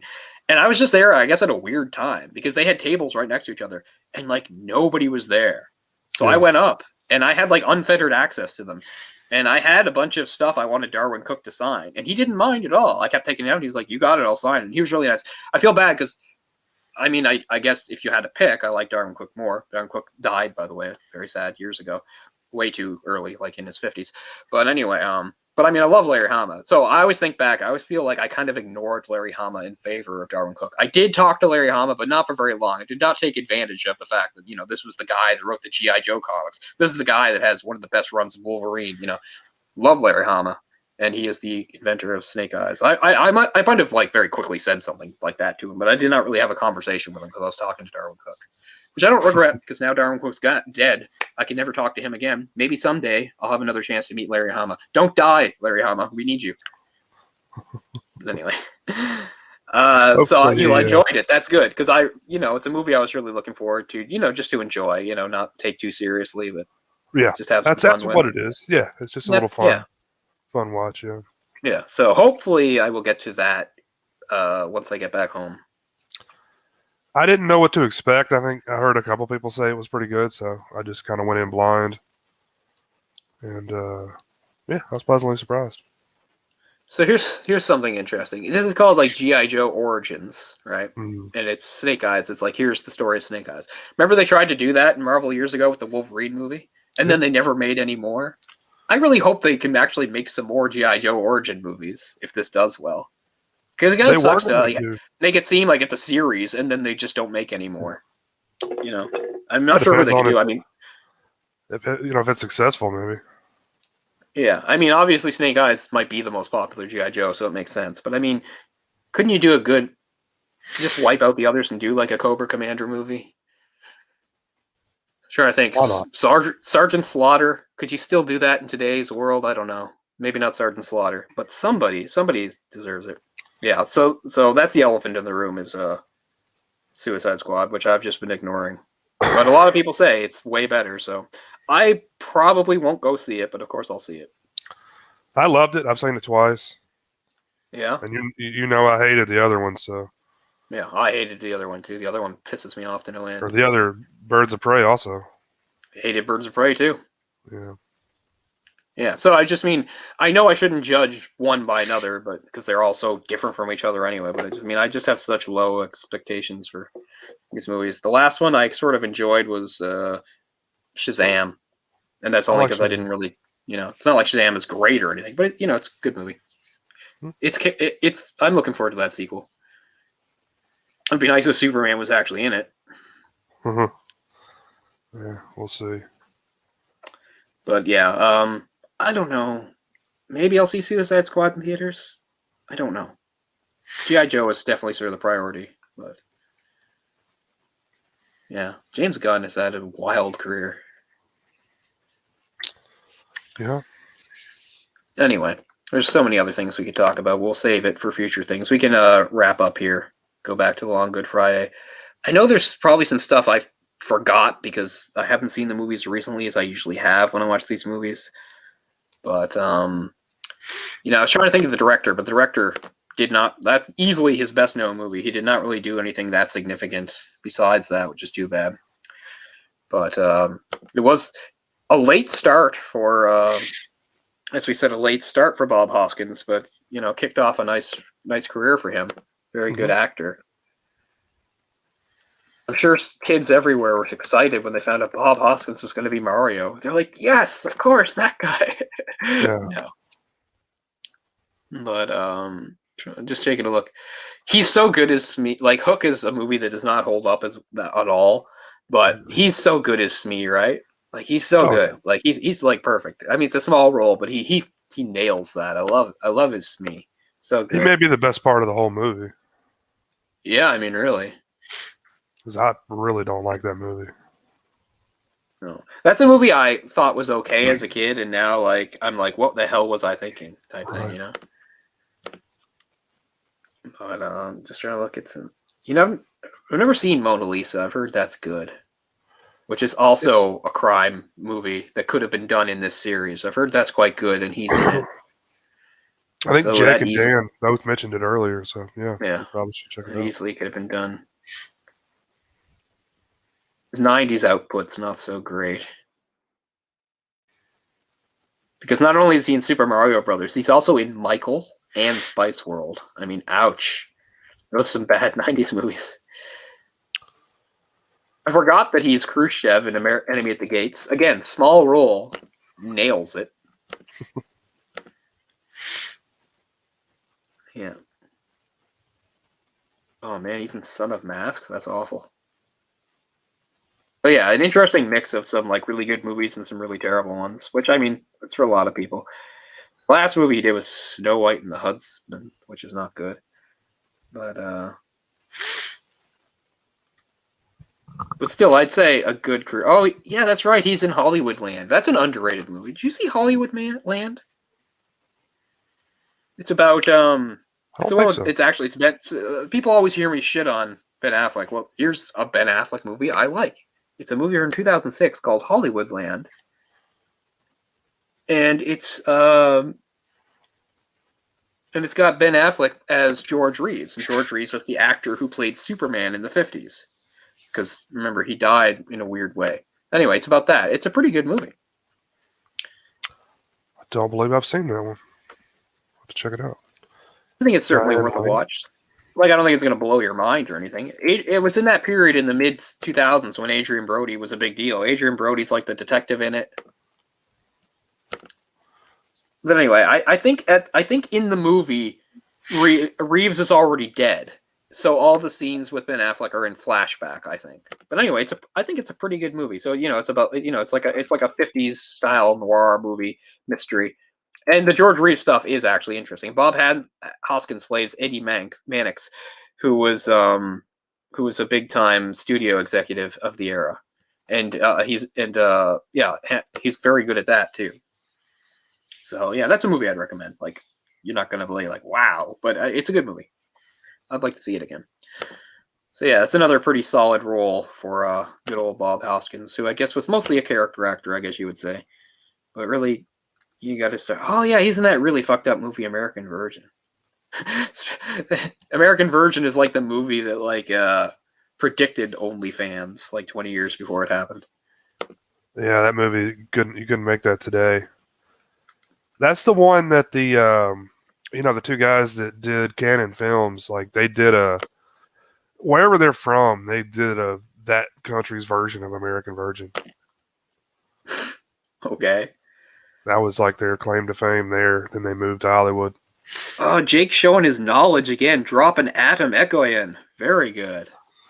You know what? I still haven't seen Felicia's Journey, even though I'm a fan of that guy. It's last good movie. I don't even remember what it's. I'd have to look up and see what the hell he's been doing. Take a look here at your filmography, Adam. I saw The Captive. It was okay. Devil's Knot was okay. Devil's Knot is actually about, the West Memphis 3. Right. I mean, we actually did do The Sweet Hereafter on this show because it's one of my favorite movies of all time. Ararat's good. Yeah. So you don't think he did anything good since the 90s? I don't know. I like some of them. Chloe definitely sucks, but that's not really him, right? That's him sort of doing like a Hollywood style movie. That's Chloe. a remake anyway. Yeah. But The Captive from 2014 is okay, I think. And the movie before that, 2013, is Devil's Knot, which again, it's weird. It's like, how did he wind up directing Devil's Knot? But it's not bad. The one that plays one of the mothers is good in that, which is weird because she doesn't usually give like those sorts of. It's Reese Witherspoon. Like Reese Witherspoon, like 90% of her career is just on autopilot, not really trying. Like she's actually trying in that movie and doing real acting in that movie, Devil's Knot. She plays the mother of one of the murdered boys, and she's quite good. Yeah, I've seen it. It's okay for what it is. Yeah. But it is kind of weird, now that you bring that up, Jake, that I have not seen Felicia's Journey. It seems like I should have seen that like a million years ago. I don't know. I've always been aware of it. I guess, yeah. I'll just have to remedy that, because I've heard it's good, and yeah. Anyway, getting back to Bob Hoskins, yeah, so a lot of interesting roles and things. Yeah, for me, the definitive role is also my favorite movie, which is definitely Who Framed Roger Rabbit, but he's also done the British crime thing a few times, and he started with this movie, did it again in Unleashed and Mona Lisa, but this movie, as we said, it's interesting because he's like almost 40, really his first really substantial role, first starring role, and he really nails it and takes what is kind of a predictable arc and story, but makes it interesting anyway, just because of how he does it. And I mean, even though in some ways it's predictable, I think the very ending does keep you guessing a little bit, because you're just like, what is he going to blow up, or what's going to happen? And they do leave it a little open ended, as we said. Like logically, it seems like he's definitely going to get killed, but the whole point is we don't see. So I guess you could imagine anything after that. You could imagine that a meteorite comes down and makes a hole in the road, and the car crashes, and he escapes into the wilderness. You could write your own ending, I suppose. But in that, we said it before, but that really long, like, sort of final shot of his face with the music going is really good. I feel like, yeah, nowadays a lot of filmmakers either wouldn't want to try that, or somebody would like not let them try that. They're like, 10 seconds, cut it off. That's good enough. I really appreciate how long it is because of what he does with it. Yeah, I don't want to just repeat a bunch of shit, but we are kind of in the summing it up part. So. But yeah, it's cool that we've covered some of those films from the BFI list, including number 1, The Third Man. You can check that out, The Third Man, from our Orson Welles series. Blow Up from our New Hollywood series. And then 3 of the films from this series are in it. This, Day of the Jackal, and Get Carter are all on there. And there's probably some other ones on that list that we might do someday. As I said, I'm kind of conflicted about Brazil. Maybe nobody wants to hear me drone on about Brazil. And maybe it's too well known anyway. I mean, that's fair, Jake, because it's because of what it is and everything it covers, it's hard to do like a neat sort of 2-hour movie about it, right? Like, there's just so much stuff in there. It's hard to do like just sort of a conventional movie that covers it. Like, it does some time jumps and stuff, but yeah. Like you said, if you've watched those documentaries and you know about the case, you watch a movie like Devil's Knot, and it'll feel a little thin, because there's all sorts of stuff that it doesn't get to talk about or address. Right. So yeah, I really tried to watch it, put that stuff aside and just sort of focus on the narrative that they were telling and the characters. But yeah, I mean, it's not like I don't know. Egoyan's another guy that's had a weird career trajectory, like a lot of Canadians, because he started out, making movies that of course would have been funded by the government. I remember years ago being on IMDb and reading some people like complaining about that, saying like, what's the point of this guy? Like, tax dollars fund his movies. His movies don't make any money at the box office, and he goes on. Like, some people were really annoyed by it. I don't know. I never met him, but I did see him in Halifax years and years ago from kind of far away. I think he still has a relationship with Sarah Polley. I think they still like talk to each other. Huh. Cool. All these years later. I still haven't seen Remember, but Remember is supposed to be pretty good. It's just one of those movies that seems really depressing, because it's about like an old guy losing his memories. Christopher Plummer being the old guy, by the way. It's like, how many like typically depressing, bleak Canadian movies can you do, Adam?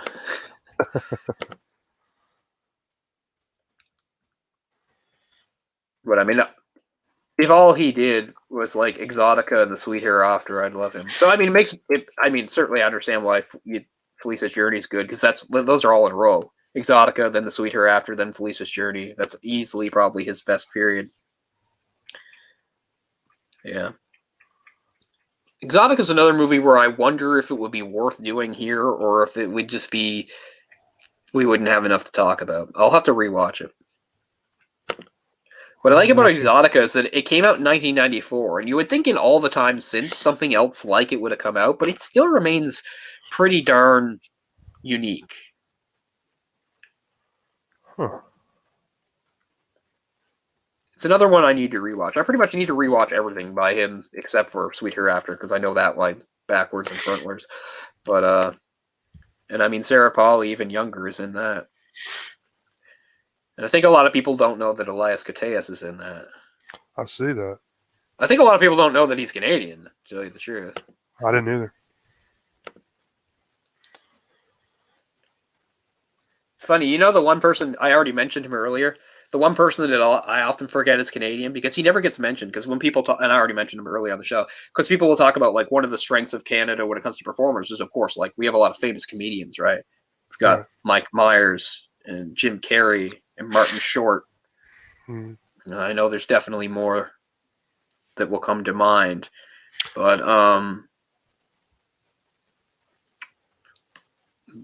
Eugene Levy. Eugene Levy, yeah, and yeah, the people that are involved in that, of course, the great late John Candy, stuff like that. But the one that never comes up, and maybe because he wasn't part of that group, although of course Jim Carrey wasn't part of that group, and maybe because he was so different, and I don't even like him, is that I always forget that Howie Mandel is Canadian. I didn't know that either. Howie Mandel I mean, he's just one of those guys. Like I don't really like anything he's done, but I respect his success in his career. Like he's never dropped out of anything. He's consistently done stuff, which is not easy to do. You know, he's always done something, even if it's just shitty thing like hosting some like what did he host that? He hosted that briefcase show and things like that. But he's always been around. He hosts that America's Got Talent now. I think he has for a while now. Yeah, so he's a pretty like that's what I mean. Like he started as like a stand-up in like the late 70s, and he's he did the work, he climbed the ladder, and it took him a long time. And I'm not really a fan. Like there's nothing really Howie Mandel's ever done that I give a shit about. But I respect just the work he's put in and the career he's managed to carve out is kind of how I see it. And it's also he never seems to get lumped in with those other Canadian, and I feel kind of bad because I'm just like, he was there. Like I get it. Like he wasn't gonna star in big movies like Mike Myers or Jim Carrey, but I mean he was around. He was doing stuff. He was the voice of Gizmo in Gremlins. I remember I was a kid, Bobby's World used to come on. Man, that was an awful show. Even if you're a little kid, that was a shitty show. His big thing in that was like his stand-up is he would use the Bobby voice and like do a bunch of cursing. So you didn't even have to like be you don't even have to be witty for that. It's just funny hearing that voice doing the cursing. So that was a big part of his bit for a while. I was trying to see, like, he didn't have any, like, legit acting roles, right? Like, as not a costume person? No, not really. Because, like, what he did, like, Little Monsters was, like, the most on-screen you would probably see him, right? Yeah. So that super annoying character. God, that's a terrible movie. There's one of those movies, like, some movies from that era are forgivable because it's like, well, that's, kind of what was cool or funny in that era. Like, I can't even forgive it for that. It's so bad. I think it's because it's, like, mean-spirited, really. Like, a lot of the pranks they play are awful. Like, they're not lighthearted pranks. They're pranks that would get kids in real trouble. Right. I also like how the movie clearly didn't have that much of a budget because when he takes him to like the secret world of the monsters, you go under the bed, drop down. It's just like piles of like garbage and stuff. Like it looks like a studio lot with like a bunch of piles of shit piled up everywhere. Like here's some chairs and random garbage. It's like, wow, what that captures my imagination. Here's the world of the monster. Like, it's so crappy. That movie was really popular when it came out, though. Yeah. I mean, I didn't watch it, but people because it was part of that whole wave again of like fast talk and supernatural thing, and also it's like the kids make the rules thing, which would really explode in the 90s, right? It got going with like that movie, but obviously the big one was Home Alone, right? Home Alone set the tone for it's the kids make the rules and turn the tables on the adults. Man, that was like the 90s. It's like, don't tell mom the babysitter's dead. Yeah. Camp Nowhere, which I love. What's some other ones? Three Ninjas. It's so many. Stuff like that. It's all stuff like that. It's like some world, some plot where like the kids somehow flip the script and now they are like kind of in charge, or they make the rules, or they have some sort of freedom the kids wouldn't normally have. Right. That really kicked off with Home Alone, of course. But you could say I think Little Monsters plays into that a little bit. It's a little different, but it's like a kid gets to go on an adventure with. I mean, Jake, you must have heard me gush about her. It's embarrassing when I talk about Sarah Pollard. I sound like I'm obsessed because, like, yeah, I all those things and a million other things, 100 times. So I'll talk about how attractive she is and how smart she is and how much integrity she has. I never shut up about that stuff. But yeah, I adore her on a level above like other actors and filmmakers for sure. And that is a little tied up in a weird way because I had a huge crush on her when I was a little kid because she was Sarah Gilbert or whatever on Road to Avonlea. So like going back to some of my earliest memories, I was like in love with her then when we were both small children. So yeah. Yes, I've seen The Adjuster. That's interesting. Overlooked. I mean, Ed Goyan in general is probably overlooked, right? But I mean, I guess within the context of his career, yes, you would say that is overlooked. It's certainly another one. Like I said, I pretty much need to rewatch all his films except for Sweet Hereafter. They all need more viewings. Well, not like Chloe, but you know what I mean. Chloe's more like a weird one-off. Where it's like, here, do some sort of like typical kind of Hollywood thriller type thing. Okay. Yeah, the French one's better. Yep, I've seen it. Is it Liam Neeson in their remake? I'm not sure. I know it's I can't think of her name, but I know the lead and Chloe. Yeah. Amanda Seyfried. Yeah. Yeah, she's the young one. She's the Chloe, I think. Mm-hmm. Let's just take that look for a second. Yeah, Julianne. Yeah, it's Liam Neeson. He's like married to Julianne Moore. He has the affair with Amanda Seyfried. Boom, boom, boom.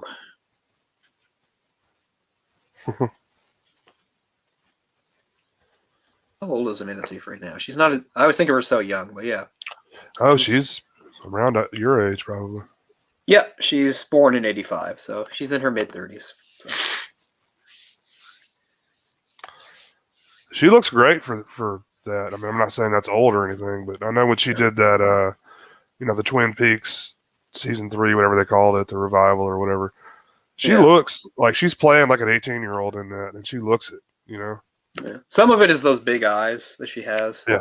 It's funny because she's like friends with Seth MacFarlane, and I don't know if you've seen his disappointing movie. What is it? Because she's in 2 of his disappointing movies. She becomes the new love interest in Ted 2 because Mila Kunis didn't come back. So, and I think Ted mentions her eyes in that. But then in the really disappointing one, which I still kind of like, which also has Liam Neeson. That's a weird fucking reunion. But his A Million Ways to Die in the West. There's a part in The Million Ways to Die in the West because the whole thing is you have like he's the main character and she was like his girlfriend and she like dumps him at the beginning of the movie. And it's all about him like, getting with someone else. So she becomes sort of like comedic fodder. So there's a point where like I can't remember why, if it's like a hallucination or what, but they show her with like massive like buggy eyes. Like it's clearly a thing that Seth MacFarlane likes to tease her for her eyes, which I think is weird because I think it's attractive. Yeah. The original one being, of course, speaking of Burton, Christina Ricci. She's the original big eyes. But yeah. But anyway, my point was those distinctively large eyes, make her look a lot younger than she is. It's almost like a real life anime.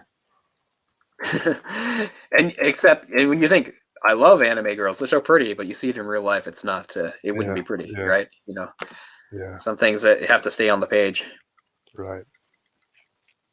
Anyway, we'll wrap up since we Like I said, we both like this movie and we watched it, and I hope we managed to get a little in depth on it. I hope people aren't disappointed, but I figured this would happen because we haven't gotten to do a show together or even be on camera together for a long time. So I knew we were going to talk about some other stuff, and that's fine. And obviously, people in the chat have suggested some things, and we want to talk about those. So no, keep doing that. We're not saying you're distracting us or anything like that. We're glad to address things people bring up and add to the discussion. Discussion is in the title. So anyway, I hope it wasn't a disappointing ending for this series, which was too dragged out. Mostly my fault. But the good news is now that the series is done, once some time passes and we can put it together a little playlist on the channel, it won't seem that way. It'll all be there in a nice little list, and you can check them out and say British film series. So obviously we're going to leave a series behind, and we're just going to go back to standalone individual episodes without any theme or anything. And it could be anything, but yeah, there's some things that we're thinking about. Yeah, I like the idea of doing Ed Wood at some point. And there's probably some other stuff we've talked about and we will talk about coming up. But as far as the immediate future, we don't know. But we'll get that together and get some consistency going again.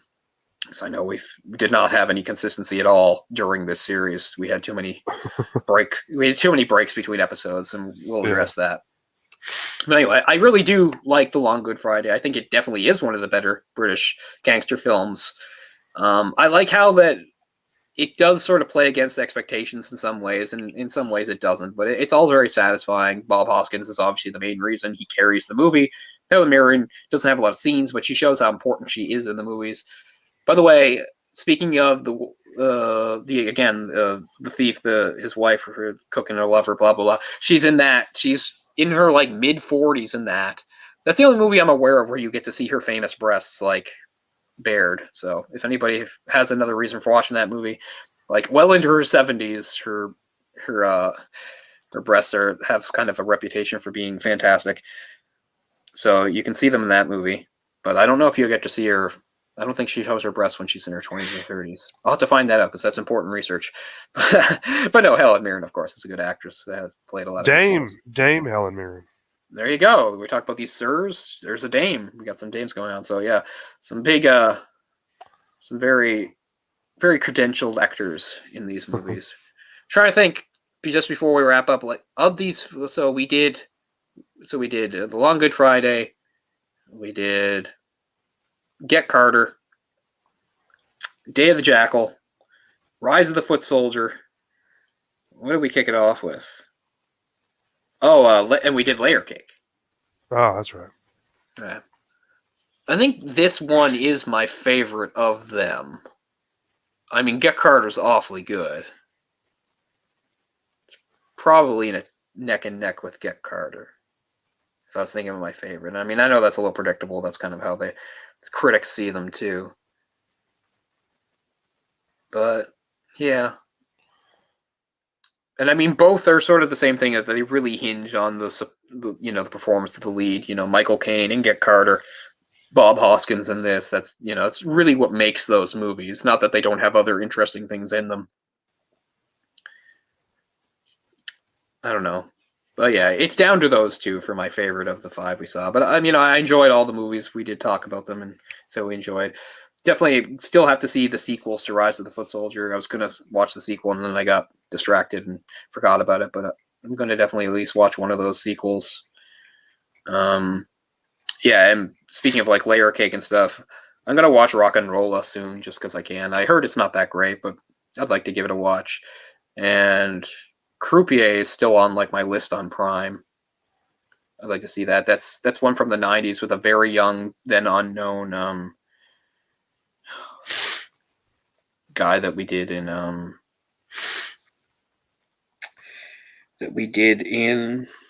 Children of Men. Oh, Clive Owen.